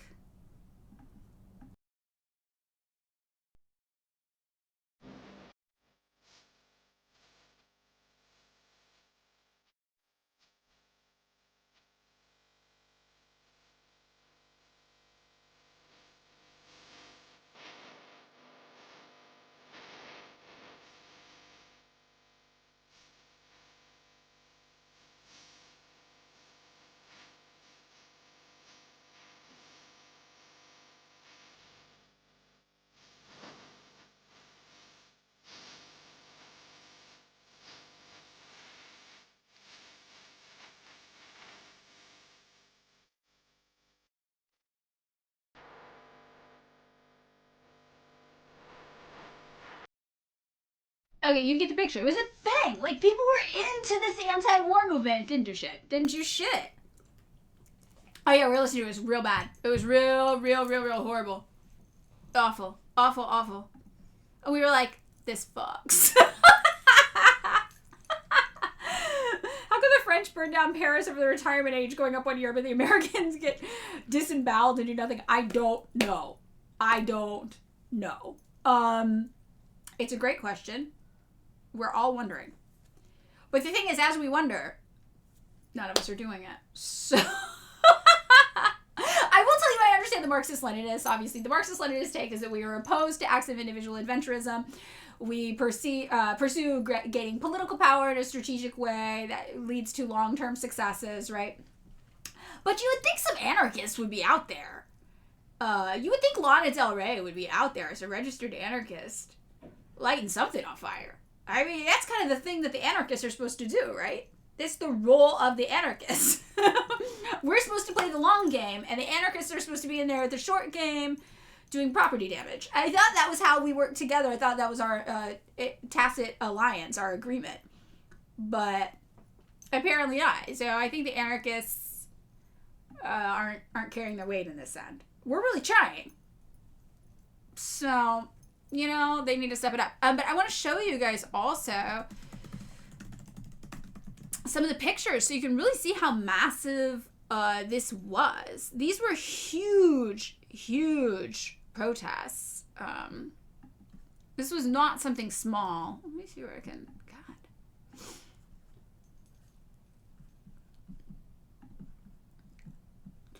God. So they were huge, okay? And what does this say? We were ignored. We were ignored. It didn't matter. So many people around the world were united in hating this fucking war. It didn't matter. We were ignored. We were ignored. Which I think is very, very interesting. So I think basically from this, obviously, Republicans have learned it doesn't matter what the public thinks. Who fucking cares if they're on board or not? Even if you get the whole world not on board, even if you get, like, crowds of hundreds of thousands of people sometimes marching against you, it ultimately doesn't matter if they're going to let you do it. So very, very interesting, I think. And this is, I think, what this guy's talking about. David E. Sanger, he looks older than me. We remember. And so now they're not even trying. They don't even have to make a case. So with 2 carrier groups and dozens of fighter jets, bombers, and refueling aircraft now massing within striking distance of Iran, Trump is threatening another attack. He is doing so without providing assessments about the urgency of the threat or any explanation of why he needs to strike again after claiming the nuclear sites he targeted had been obliterated. Though Trump is largely fixated on the nuclear weapons program, at various moments he and his aides have cited a range of other rationales for military action. Protecting protesters that Iranian forces killed last month, wiping out the arsenal of missiles that Iran can use to strike Israel, and ending Tehran's support for Hamas and Hezbollah. So again, obviously it's about Palestine. We talked about that as well. And we talked about this when we talked about the negotiations. Trump was like, you know, you're going to have to stop helping these terrorist groups. We know what that means. That means Hamas. That means you're going to have to give up assisting Palestine in their liberation. This is pro-Israel. This is an Israel thing. And again, why do we care so much about Israel? Strategic military base in the region, right? So this is exactly what's happening here, and we're realizing we don't really even need an explanation. Just do whatever bullshit you want. It's going to piss people off either way. Nothing's really going to come from it. So then there is the question, and we go on, of whether military force, the hammer Mr. Trump reaches for so quickly, can even accomplish these ends. Most of Iran's near bomb-grade uranium is already buried from the last strike in June, right? That was so long ago. And it's not clear how airstrikes would immediately aid protesters around the country or persuade Iran to stop funding terror. So this guy's a Zionist too. Funding terror, right? Hamas. Palestinian liberation. Mr. Trump has never consistently described his goals, and when he talks about them, it's usually in a haze of brief, offhand comments. You know, what I'm really getting from this guy, actually, is that he seems very establishment liberal. He's like, there's a way we do things here. There's a dignified way you do things. Of course you want to destroy Palestine and wipe out Iran, because Iran is helping Palestine. Of course you want to do that. I'm not stupid. I want Israel to take over the entire region and be a strategic military outpost for us, of course. But there's a way you do things. And we're supposed to get a sales pitch. That's really what this guy's upset with, which I think is so fucking funny. It's like too literal, you know? It's too literal. Trump has never consistently described his goals, and when he talks about them, it's usually in a haze of brief, offhand comments. The president has given no speech preparing the American public for a strike on a country of 90 million people and sought no approval from Congress. He's not explained why he's chosen this moment to confront Iran instead of, for example, North Korea, which in the years after Trump's failed negotiations in the first term has expanded its nuclear arsenal to 60 or more warheads. The U.S. intelligence estimates and is working to demonstrate that they can reach the United States. Trump's national security strategy did not mention North Korea once, which is wild because we knew in the Epstein files he talked about wanting to do regime change in Iran and North Korea, both. And when pressed on Iran, Trump regularly deflects questions about whether regime change is his true goal, leaving unclear what kind of end state he seeks, other than an Iran that can never obtain nuclear weapons. And the reason why you don't want these countries to obtain nuclear weapons is because, look what happened to North Korea. Now they're untouchable. They've got nuclear weapons, they're untouchable. So that's why it's such a priority to make sure these countries don't develop nuclear weapons. It's hypocritical, obviously. We have so many fucking nuclear weapons. But we are trying to stop other countries from developing nuclear weapons because it's the only thing that levels the playing field against us. And that's what we don't want. We don't want them to be able to defend themselves from us. His Secretary of State Marco Rubio, when pressed on the question in testimony in late January, conceded that forcing a leadership change in Iran, something the CIA last accomplished in 1953, that was the overthrow of Mossadegh, when they elected a socialist prime minister who wanted to nationalize oil, would be far more complex than the operation the United States conducted to oust Nicolas Maduro as Venezuela's president. You're talking about a regime that's in place for a very long time, he told senators. So that's going to require a lot of careful thinking. If that eventually ever presents itself. Now, something I want to bring back to yesterday's theory reading when we read Stalin, we talk about defending a revolution. And we talked about how Stalin quoted Lenin discussing the ways that the existing state apparatus could not be used to bring about change. You needed to smash it and build a new state apparatus. When we talk about people like Mossadegh, for example, who was a socialist, maybe not a Marxist-Leninist, but a socialist, who was elected within the structure of the existing state apparatus, what happened? The means to defend his socialist ideas and socialist programs did not come along with him, right? They just simply went in, plucked Mossadegh from power, and they were like, that guy's gone now. So now everything can continue to function the way we want. We're just going to give the king more power instead. He's already there. And this is really, I think, speaks to the dangers of not building a new state that's bent on self-defense, defending your revolution, right? And using that as the basis for establishing your new government system. I think that's what we see. And that's, I think, a challenge with democratic socialism as people try to push it too. Rarely in modern times has the United States prepared to conduct a major act of war with so little explanation and so little public debate. As Trump gathered the first meeting of the Board of Peace at the White House to discuss the rebuilding of Gaza, he veered briefly into the topic of imminent action in Iran, describing only the vaguest of objectives. They cannot continue to threaten the stability of the entire region, and they must make a deal, he said, without describing the scope of that deal. Bad things will happen if it doesn't strike the deal, he said, moving back to the topic of Gaza. But the reason why he's talking about this is because it is related to Gaza. It's related to Palestine. Vietnam and Belarus are both on the Board of Peace. And my guess is that they think they'll have more political access and power than they do in the UN. Because they're pretty shut out of things in the UN.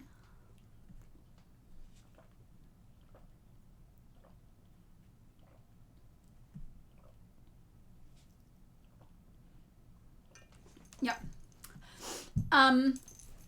You know, Carlito's goat. Probably never. I'm too far left. People in the chat like, why are you listening to this? I hate this. You know, what are you gonna do? Yeah, we should do some stuff on Dang. That would be interesting. There are, of course, huge differences with the Iraq invasions. As in Venezuela, Trump envisions no ground invasion. That avoids the often voiced critique of his MAGA base that Trump is risking another forever war.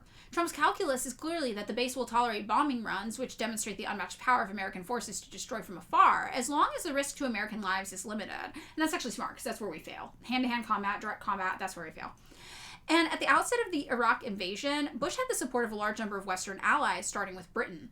The weekend before the Iraq invasion, Bush met in the Azores with Prime Minister Tony Blair of Britain and the leaders of Spain and Portugal to issue one last ultimatum to Saddam Hussein and plan for an Iraq that would be whole, free, and at peace. What does free mean? Free market for American capitalism to do business. With its oil reserves protected for the Iraqi people. Doug Sandy, yes, I stream from 9:30 a.m. to usually 11:30 a.m. Monday through Friday. And that's Pacific Standard Time. But today we're gonna run a little late because I started a little late.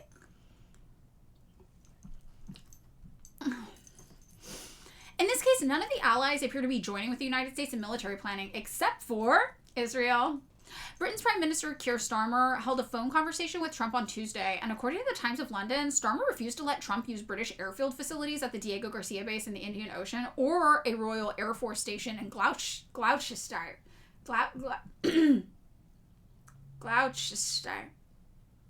I'm going to need an assist from the chat. I'm going to need a phonetic spelling. Gloucester? Really? Gloucester? Gloucester. Gloucestershire. Gloucestershire. Gloucestershire. Gloucester. Gloucester. Alright, we're going Gloucester. It's easier than the Italian version.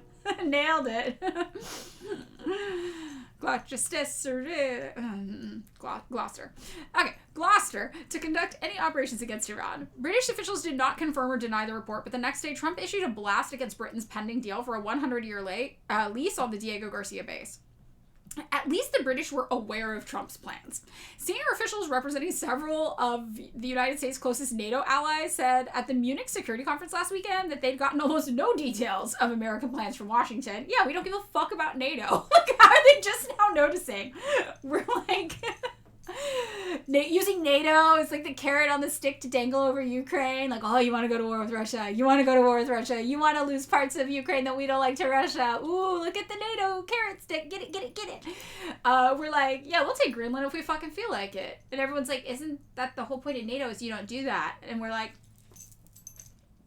so? Like, they're just now realizing. They're just realizing. Yeah, they have no plans. We're not gonna fucking tell them shit. They spoke on the condition of anonymity to describe sensitive military issues, and several of them expressed deep skepticism that the United States could make a compelling case that military action was needed. We can't! Even the case that George W. Bush had for the war on terror against Saddam Hussein, like, we got a full press tour. It was not compelling. That's why so many of us took to the streets and were like, this is fucking stupid. This isn't gonna do shit. This is nothing. And we were right. In fact, Trump may well be ignoring one of the first rules of the Powell Doctrine, the lessons born of the Vietnam War and developed by Colin Powell when he was chairman of the Joint Chiefs of Staff. The essence of the post-Vietnam consensus on the use of force is that the political objective must be clearly articulated, said Robert S. Litwack, a political scientist at George Washington University who has written extensively on negotiating with Iran. With Iran, Trump is again breaking with the consensus by offering multiple rationales for this preventative military action, from non-proliferation to protecting protesters to regime change. And the negotiations which took place last Tuesday in Geneva, Mr. Trump's two lead negotiators, Steve Witkoff and Jared Kushner, are pressing the country on permanently giving up all ability to enrich uranium. The Iranians, according to officials familiar with the negotiations, say they are willing to suspend the production of nuclear materials, maybe for a decade, that's actually really nice, but refuse to abandon what they view as a right to enrich nuclear material under the Nuclear Non-Proliferation Treaty, to which Iran is a signatory. I mean, they're correct. I mean, that's crazy they even offered to stop doing it for 10 years. That's absolutely wild. It's also unclear whether the Iranians will allow truly in-depth inspections by the International Atomic Energy Agency, the United Nations nuclear watchdog. For Trump, the bar for a comprehensive agreement is high. He must demonstrate that any deal he wins in the next 2 weeks is far better than what Obama got in 2.5 years of intense negotiation. Okay, we're going late today because I started late, guys. Sorry. During his first presidential campaign in 2016, Trump harshly criticized the 2015 nuclear agreement between Iran and the Obama administration, declaring he would have walked out of the room during the negotiations. In 2018, he pulled out of the accord, calling it the worst deal ever. Malrish, what if the clear explanation is we're doing imperialism? It actually might work. Just anything. And this is the thing. For Republicans, it's easy. It's just like, fuck them, we're taking it. And they're like, yeah. Like, they love it. They get this bloodthirsty, like, fervor. They're like, let's fucking take it. But the attempts that we really made where we're like, human rights abuses, the protesters, that was for liberals. That's why that was a half-hearted sell. Trump doesn't give a fuck about that. That's a sales pitch you give liberals. You always give the liberals the human rights sales pitch, and you always give the conservatives the fucking we're taking it sales pitch, right? And that's all that it takes. And look how many liberals are like, we must invade Iran. It works. If we didn't even need a big sales pitch, they're like, yeah. And the conservatives are like, I honestly don't give a fuck. We're gonna do whatever we're gonna do. Fuck yeah, America, rock and roll. Let them have it. Give them hell, boys. Like, it doesn't matter. It takes less. It's very interesting. Too old for Twitch. My estimate is 70% of Americans are willing to support imperialism. Yeah. I think more than that. I think it's like 90% are out there just like, yep, you gotta do what you gotta do. But again, different sales pitches. And that is why I really have been trying to break the liberals of this by being like, why do you have the same foreign policy as Donald Trump? Why? Does that make sense to you? Is that smart to you? Why do you have the same foreign policy as Israel? That's another one you can use. When people, like, I literally had somebody in my comment section the other day be like, you're a Mossad agent. And I was like, out of the two of us, you have the same foreign policy goals as Israel. I do not. Which one of us is most likely to be a Mossad agent? Use your brain for 10 seconds. They don't even realize what they're on. They do not even realize what they're on. It's wild. They only understand Trump bad. And now they kind of understand Israel bad, so you've got to position it in those two things. Ah! Yay! You have to position it as one of those two things. You've got the same foreign policy as Trump. You've got the same foreign policy as Israel. See what sticks. And that's the way you get through to liberals, right? So now Donald Trump is in something of a diplomatic box. He faces pressure to show that any new agreement he reached goes well beyond the 2015 deal, but the Iranians are resisting and may well run out of time to find a middle ground. I honestly don't think he has any pressure. I don't think Donald Trump has pressure. I think the nature of Donald Trump's popularity, it's like the original definition of a meme. Back when we learned it in literary studies before it was like a thing on the internet, where it's like, the value and significance of this thing has surpassed its actual existence. So Donald Trump exists as a meme entity in the world. He's not, it doesn't matter what he does. It doesn't matter if he gets the deal. It doesn't matter if he looks weak. It doesn't matter if he contradicts himself. His base doesn't care because they don't actually care about Donald Trump. They care about the concept of Donald Trump, about MAGA as a concept. Very few things he does in terms of policy will actually affect how people feel about him. So I really don't think that it matters. Right? I don't think it matters if he looks bad. I don't think it matters if he's not actually in a diplomatic box. And I think this is really emblematic of the liberal approach to things. There's that meme that's like, the Democratic Party is just saying, but dogs can't play basketball while a dog is doing like slam dunks, you know, over and over again in front of them. It's totally, that's what's going on here. It does not fucking matter. Oh, you didn't know meme had a definition predating web posts? Yeah, we learned about it in school back in the day. We learned about like meme, allegory, metaphor, like that. And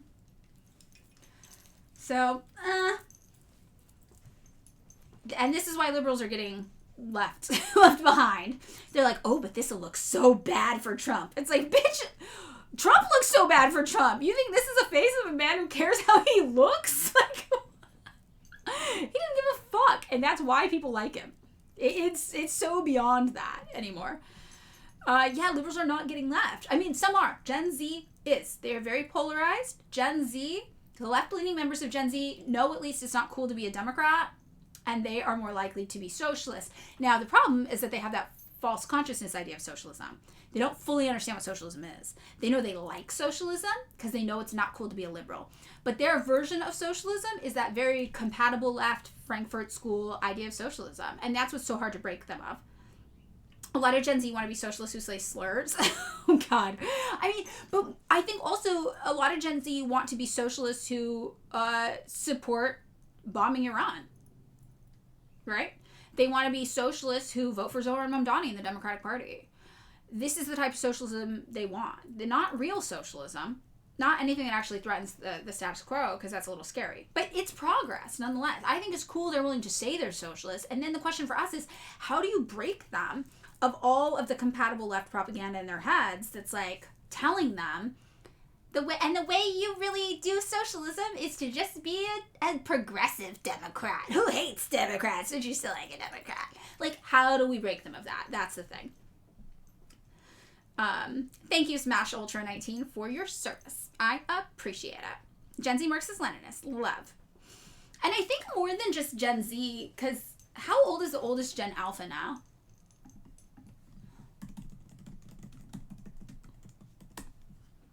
14 to 15 years old. Okay, I think those kids are way more cooked than Gen Z, from what I've seen.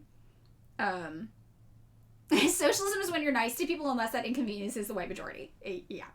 Genuine question, what's wrong with Frankfurt School? So Frankfurt School was part of the Congress for Cultural Freedom, the CCF, which was the CIA plot to create the compatible left, which was to basically redirect Marxism away from practical, tangible political action and make it the pursuit of like a heady academic approach that existed only theoretically. So the Frankfurt School kind of idea was like, yes, we're Marxists, yes, we're socialists, we love talking about it academically, but Stalin, bad. Anyone actually practically implementing socialism, bad. Evil, bad. So the CIA really crafted a version of, like, they neutered left-wing politics. They crafted a version of left-wing politics that would not actually threaten them. That was kind of like, what's the thing about jester's privilege, right? Like the idea that in front of a king, a jester can say whatever he wants because no one takes him seriously anyway. That's what they did to left-wing politics. They created a version of left-wing politics, of Marxism specifically, that it didn't matter what you were saying because nobody took you seriously because you weren't going to do anything about it. I do think Gen Alpha's a little cooked. I think Gen Alpha's way more propagandized, and the short-form content's really gotten to them, and their development was set back by the pandemic twofold, both in their education and in the physical effects of the pandemic upon them. I think Gen Alpha, it seems like they really are struggling with literacy and cognition to a larger degree than even Gen Z, is my concern. When I see these 14, 15-year-old alternative kids on the internet, I think about what I was doing at 14 and 15. At 14 and 15, I was listening to that fucking La Tigre song I showed you. It was horrible. And then I was out marching in the street in those protests. Yeah, didn't do anything. But, I was there because I was able to look at what my president was saying and say, this is fucking bullshit. This doesn't make sense. This doesn't add up. And we're about to go kill a bunch of innocent brown people in the Middle East. And this is clearly about oil. And I knew that at 14 or 15. And that's how old the oldest Gen Alpha kids are. And a lot less of them know it. Like, at my school, it was not popular what I was doing, but there were, some of us were out there. There were groups of us out there, right? Me and David, we were both in high school. We were doing the same thing at this time. So that's what concerns me. Just seeing the alternative kids on TikTok concerns me because they should be the ones who are smarter than this. They should be the ones who are counterculture, don't trust authority, question everything, and they are eating it up, right? They're swallowing it, they're gobbling it, hook, line, and sinker. They're like, yeah, reel me in, I love it. But still marketing themselves as being counterculture and iconoclastic, and that actually does concern me a lot. Even among Gen Z, literacy is a huge issue. Yeah, and I think millennials are getting worse too. Millennials are getting way stupider too. That trope of like the millennial parent who's, forget the iPad baby, the iPhone millennial parent, I think that's real. And I think short form content has really ruined a lot of millennials, even our ability to process things. I think that it is a constant battle to keep your brain power, to keep it in track.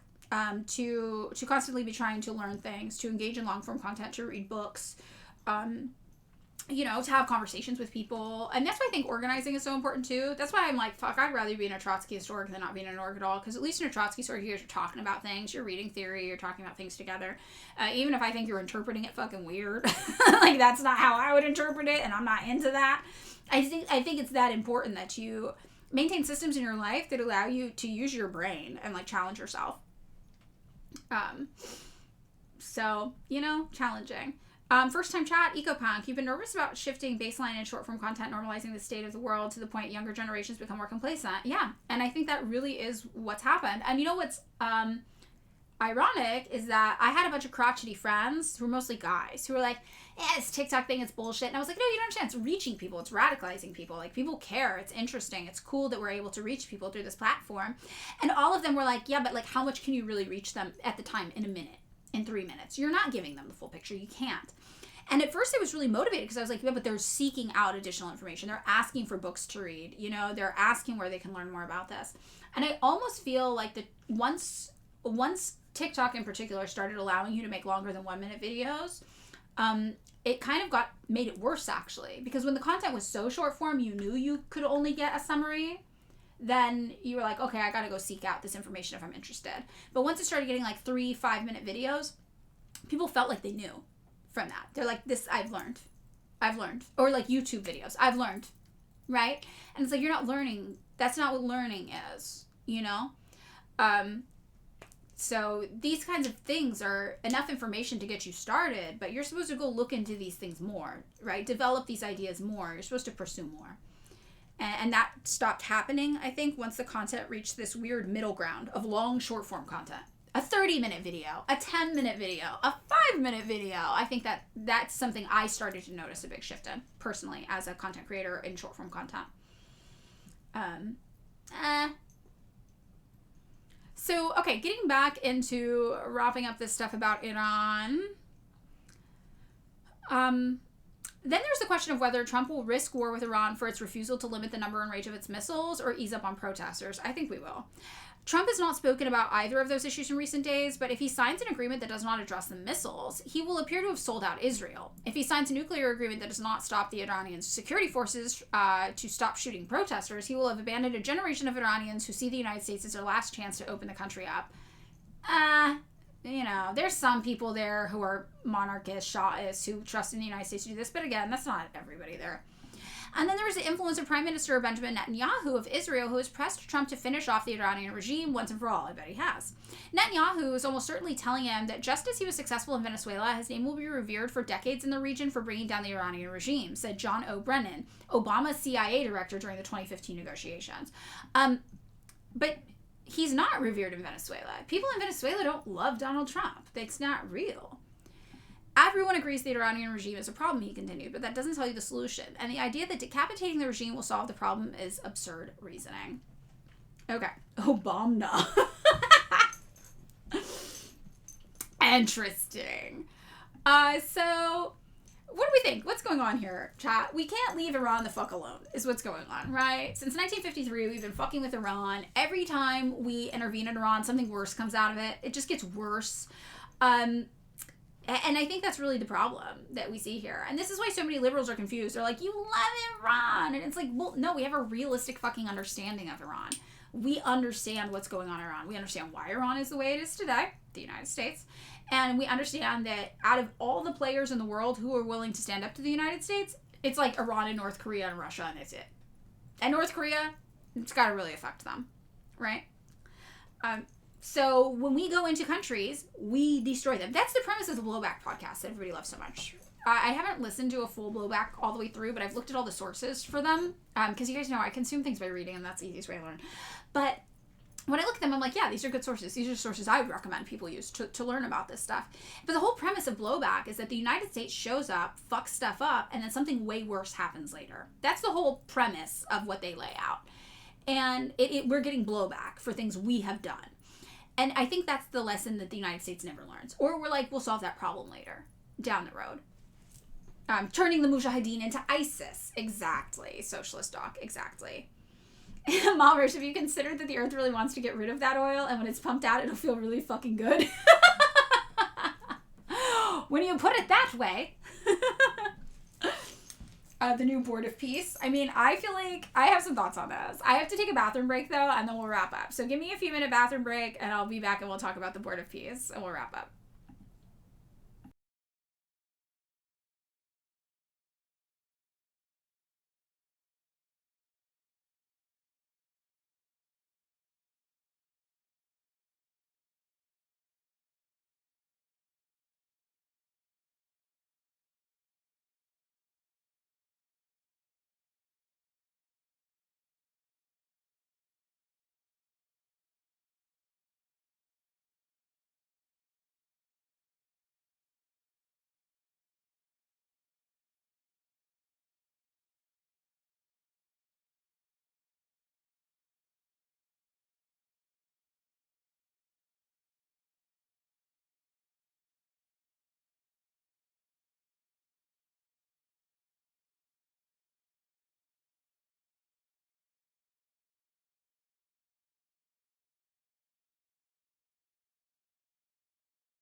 Okay, we're back. Hi, chat.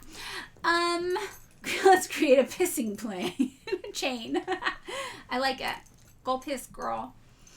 Okay, the Board of Peace, I think is really interesting. I was talking about this on my TikTok live this morning, the pre-Twitch TikTok live, and I really feel like the psychology of Donald Trump needs to be taken into account here, and this is what I was saying.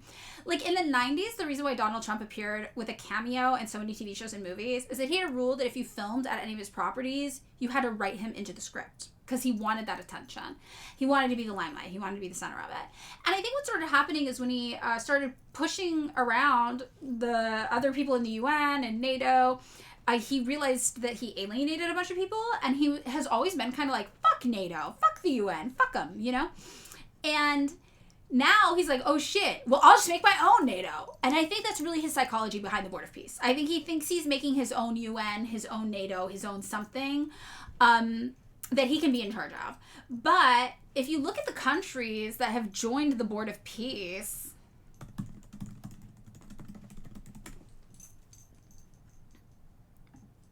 let's take a look. This is 1 day ago. We have an update here.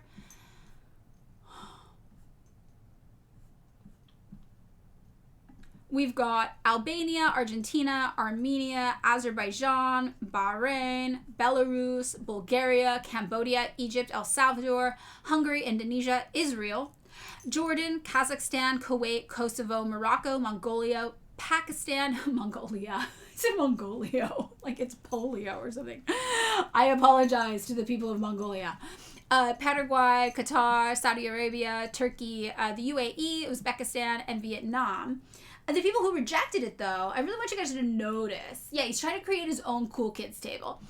Austria, France, Germany, Greece, Ireland, Italy, New Zealand, Norway, Poland, Slovenia, Sweden, the UK, Ukraine, Vatican, okay?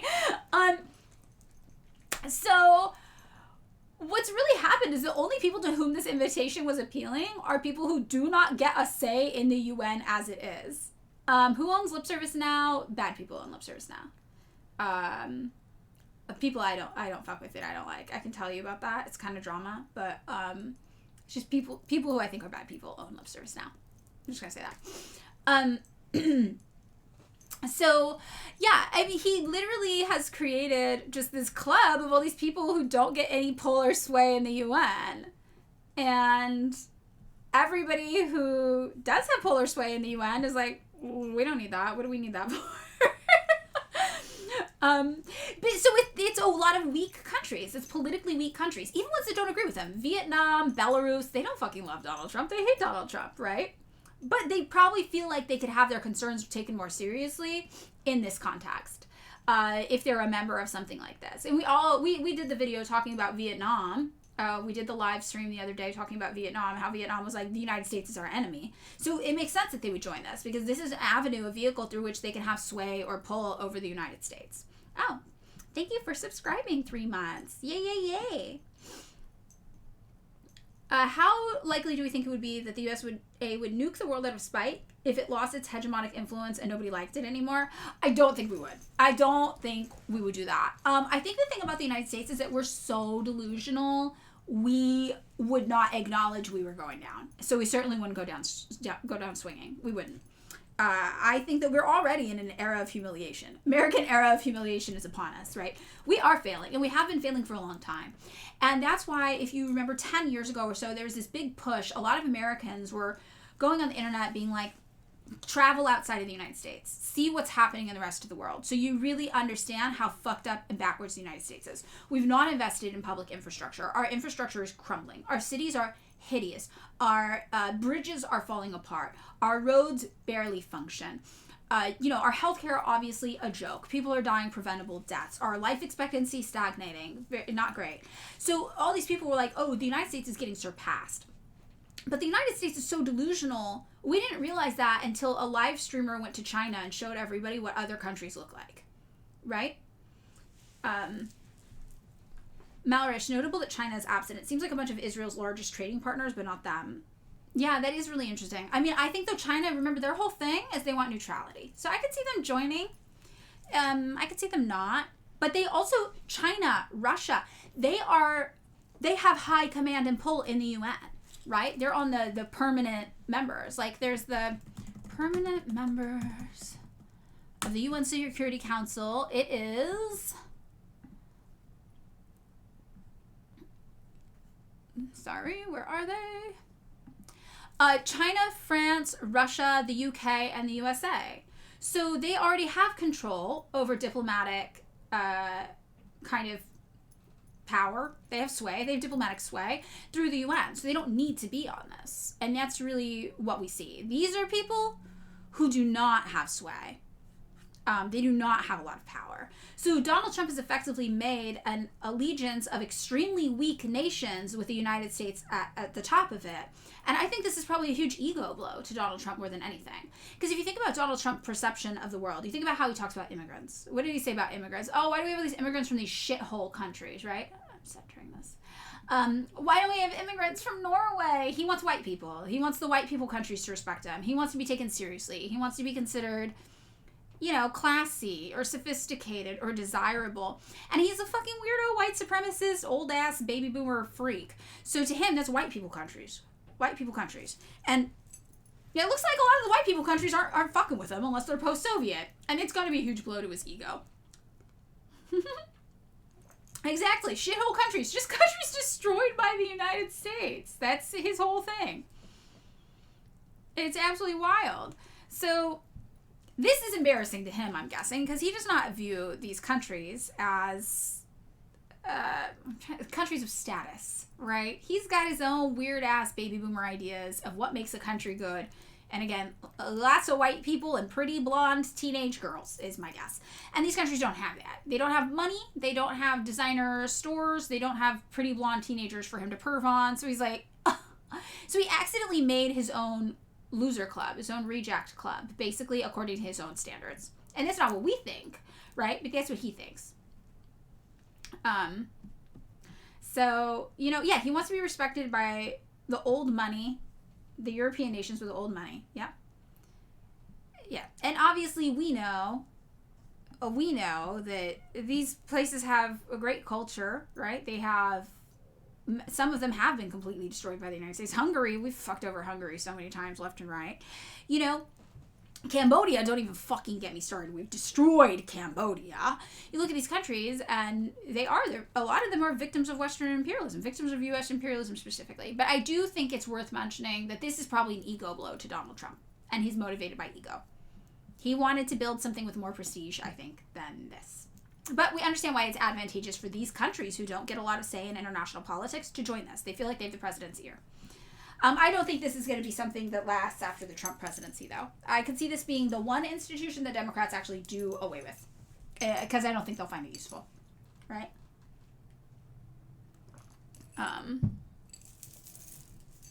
Kid Starver joining Israel? Yeah, that's probably new. You call him Kid Starver? It's good. It's effective. I knew exactly what you were talking about. Yeah. So, okay, that's kind of what we've got on the Board of Peace. There's also just two more things about Iran we could look at before we wrap really fast today, if you guys are okay with that. Oh, Keir Starmer is Kid Starmer. Oh, he's Israeli. Oh, okay, yeah. Okay, that makes sense. Keir Starmer, Kid Starmer. I was like, oh, I get it. So, where the U.S. is building up military force near Iran, we took a look. Do you guys remember when the drone was struck down? In self-defense, so we pulled up the map and we were like, yes, just self-defense, hanging out way over here on the other side of the fucking planet from the United States, just in self-defense. This is now what that's looking like. Now look at all of the things that have come up here. We've also got some shit going on around Saudi Arabia. Yeah, we got 3 combat ships, 2 destroyers, and then the aircraft carriers are here. So we really are moving on Iran here. We're prepared for war. Oh, they started calling him Kid Starver when he backed away from ending England's 2-child policy for welfare. Oh, interesting. I'm getting the England info. I know nothing about English politics, British politics. Do we know if lip service has ethical practices? They used to. I don't know what's going on with them now. I would say the people who run it are... I'm going to tell you an unrelated story about just working in the fashion industry. okay? Just totally unrelated. All right? One time I was hired to help an old alternative brand revamp itself kind of publicly. Okay, so I'm a clothing designer, for those of you who don't know. That's my day job. My trade is fashion. And there was a lot of weird ways they were doing things that didn't quite make sense. A lot of their model casting was really, really, really outdated. It was very, very strange. So me and my best friend, who actually is the one who hired me, and she works there too, she did a photo shoot, and she booked new models that were a little more relevant, a little more hip, a little more fresh for the brand. And then a meeting was called with the person who had been a designer for the brand, who previously had also been in control of all the creative, who had been such a nightmare for everybody to work with that a lot of people quit the company when they were there because she was just unbearable. She was known for bullying people, making people cry, just being generally horrible to work with, and nobody really liked her designs. And her designs, she was very, very quick at what she did, but the designs didn't sell very well. She used very, very cheap materials. People really didn't like it, and their sales had really started to decline. Okay, so she called a meeting. She was so upset with the new pictures. She was so upset with the new model choices in particular. And she pulled up the pictures, and she was like, this is horrible. This is fucking awful. I don't know what you're doing. Like, this is awful. And the thing she said about why it was so awful, the two things that really stood out, okay? Number one, she was mad that my friend hired a black model because black girls don't sell clothes. And the brand should never have black models, according to her. And then she was mad that one of the models booked was a size 8 because that was a fat girl and nobody wanted to look like a fat girl. So that's just a totally unrelated story about a job I had in the fashion industry that has nothing to do with what we were just talking about. Anyway, I don't shop at Lip Service now. I wouldn't shop at Lip Service now. So, yeah. Oh, also, unrelated, another time I worked at a company and I designed a clothing collection and I left the sketches on somebody's desk, and then I never saw the sketches again. And then another person who worked at that clothing company as a freelance designer got a job designing for Dolls Kill, and then I looked at the Dolls Kill website 6 months later and my collection was there. It was just there. Like, they just made it. Isn't that weird?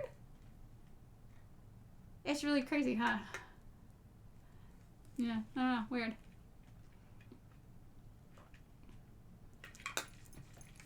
Somebody, one of my coworkers, I don't know, it seems like they just stole the sketches and then sold them to Dolls Kill. Who would do that? That's crazy, right?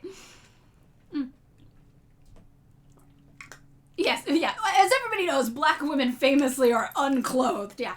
And I actually, in that meeting, like, screamed. I was like, what the fuck? Because that was my first, I've been in many design settings before, and I was like, I just had a natural reaction, or I was just like, that's fucking racist. Like, what are you fucking saying? Because I was so shocked somebody would say that in a professional design meeting. I actually got pulled aside and reprimanded for being unprofessional, and I remember looking at the person who did it, and I was like, I don't know how things work here, but that person, that is not professional. If that person said that at any other workplace, they would be fired and the company would be sued. Like, that's not okay. Like, why? How you guys been letting this person say this? And everybody was kind of like, you know what? Like, yeah, they just kind of bully everybody. So we just kind of go hands off and let them do whatever the fuck they want. And I was like, that's a walking liability, that person. That person, I'm surprised you guys haven't been sued. Like, this is fucking crazy. You need to shut that person down. Yeah, I was like, this is the biggest liability. This is unprofessional. You can't let this person talk this way.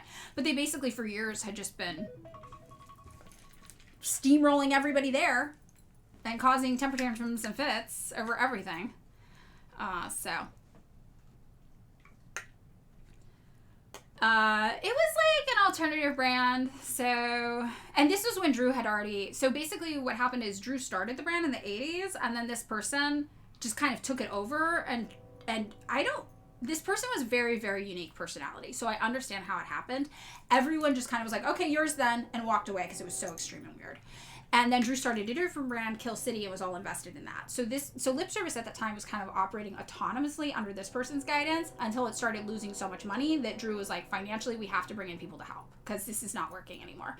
And that was kind of, we were all hands on deck trying to fix what had happened. But yeah, so Drew had been working instead on a different brand called Kill City at that time. So he had been kind of not paying as much attention to it. Yeah. So he was like a punk rocker. Like, he was in the band Crucifix in the 80s. Like, he was a true True to his death, punk rocker. That guy was a punk rocker. That guy, he actually was the first person who kind of taught me and showed me the ropes about how to be a little bit more ethical within the confines of capitalism and running a business, and things he did to try to mitigate harm and you know, just what you could do really. And he did a lot of things. So he's had like company profit sharing incentives and all of these things set up at the business, and he capped his own salary at $100,000 a year. He's like, I'll never make more than $100,000 a year here. Other people at the company made more than $100,000 a year. He was like, I just never will. That's not something I'll do. You know, all of the old labels of lip service on the tags, it says like, give money to poor people and all this stuff. You know, he's cool. Crucifix, yeah, he's in Crucifix. A really big punk band. So yeah, but Drew was really, really left-wing. He actually was really left-wing. And there were, yeah, like Huntington Beach down here, come on, these are like Nazi punks. They're like bad people and shit. That was going on in the 80s and stuff. But no, Drew was a real one. And yeah, he was a good dude. He was a good person. A really, really good person. Very, very sad. And then he was an OG punk kid. Yeah. Mm-hmm. Yeah, he was great. I don't know. Yeah, Crucifix was a cool band. They were political. He was always very, very political. And it's very sad, I guess, to see what lip service has become. For me. I wouldn't shop there. That's it. That's all I'm saying about that. Yeah. No, I mean, Drew was a really, really, really good person. Like, the most special person I've ever met in my life. You know? You just meet somebody and you're like, whoa. Like, you have an orbit to you. And Drew had an orbit, and Drew was kind and good. Drew was the only person where he could fire someone from their job and they would end up apologizing to him. Because you knew that he never wanted to do that he gave you so many chances, that he'd talked to you so many times, like, we can't afford to keep doing this, please, please, please, get it together. And then by the time he finally was like, we have to let you go, they would cry and be like, I'm so sorry I let you down. You gave me so many chances and I didn't get it together, you're right. I mean, it was crazy to watch happen. People loved this guy. People loved him. He was neither. Drew never developed strong political literacy, I will say. But I don't think Drew was an anarchist. I think that Drew was a socialist vaguely, I'm sure, you know? But I think that he never really developed a strong political literacy other than like his personal morality and ethics. And I think his personal morality and ethics did lead him to make the right decisions a lot of the time. And his skepticism of the government meant that he didn't trust somebody else, as Assata Shakur would say, to tell him who his enemies were. And I think that gave him a good head on his shoulders. But I think his focus ultimately was on, in a very anarchistic way, mutual aid, what he could do for the people around him, how he could help people around him. So, Probably more syndicalisty. Yeah, probably, actually. That's probably more what he would have been into. Yeah. No, I mean, yeah, he's the best person on the planet. I miss him every day. I might cry thinking about him. He was just so great. And now look, I mean, it's been like 10 years since he died, and you never get over that pain from grief like that. Bread Santa had some good ideas. You know? It is what it is. But yeah. Okay, guys. Thanks for hanging out today while we talked about Iran and North Korea. I was thinking this. Do you guys think it would be good? Because so many people ask questions about North Korea, and I feel like we just go over and over and over again every day. I want to find a way to, like, talk to people where they really understand the extent of the propaganda they've consumed. So I was wondering if we should do a North Korea all-day Q&A live stream one day that's like, everything you've heard about North Korea, let's debunk it right now. And then the video can live on the YouTube and the VODs, and you can, like, send it to people. Does that sound good, or does that sound boring? Because we do it all the time. Yes? Yes? Political quizzes? Yes? Would that be good? Yeah? And then we just straight, everybody pitch in with all the info you've heard, blah, blah, blah, blah, blah. The government structure? Okay, yeah, that could be cool. De-propaganda. Yes, something. There's got to be a way for us to do this. North Korea and Ukraine are liberal pain points. Yup, they are. So true. I'm more calm on here than on TikTok. Well, you guys don't know this probably if you're new to finding me, but I used to be really, really calm and gentle with everybody on TikTok. That's why I was nicknamed Aunt Madeline of TikTok. But basically what happened is, during the 2024 elections, I got so viciously attacked by liberals who made up so many lies about me that I just lost my patience, and it was very, very hard. And last year, I was like, my New Year's resolution is to get mean, to be more mean. And I just started being more mean because I was like, fuck this. I'm fucking over this. I can't deal with this shit anymore. For a year, I let these people just be absolutely atrocious to me. And now I'm like, at the very least, I'm going to yell at you. That's what, I'm just like done at this point. These people shouldn't get to do this. Oh, you talk DPRK every Tuesday, comrades. Yay. Thank you. Thank you, Larry. Thank you. Leapy Larry. A lot of yelling. Okay, that's fine. I like yelling too, actually. Yes. Well, who should we raid now that we're ending? I do think the DNC did fund people to say things about me on TikTok. I actually think that is real. I don't think that's a conspiracy. I think that actually happened. Yeah, everybody used to call me Aunt Madeline. Uh-huh. Yeah. Rob Rousseau? Yes. Rob Rousseau? Yes. Larry's the go-to about the DPRK. I know, because I always see it on Twitter. A voice of sanity and the insanity of Twitter. Okay. What should we do for the raid? Who do we want to raid? Any thoughts? Anyone? Oh, thank you, Lily Rosemoon. I appreciate that. It was crazy. Let's do Rob Rousseau. We did Central Committee yesterday. Before we go, how did you make the drawings in the cool screensaver? Those ones I hand drew, and then I brought into Illustrator and I live traced, and then I brought them into Photoshop and I painted them in the paint bucket because I don't like using the live paint bucket in Illustrator, and then I just collaged them out in Photoshop really fast. Oh, I did you yesterday. What about, oh yeah, okay. Yes, that's right. Right, okay. I'll do Rob Rousseau. We did Larry, that's right. I don't know what days are. I remember we did that. No clue what days are. Ray Dina Withers, does he live stream on Twitch?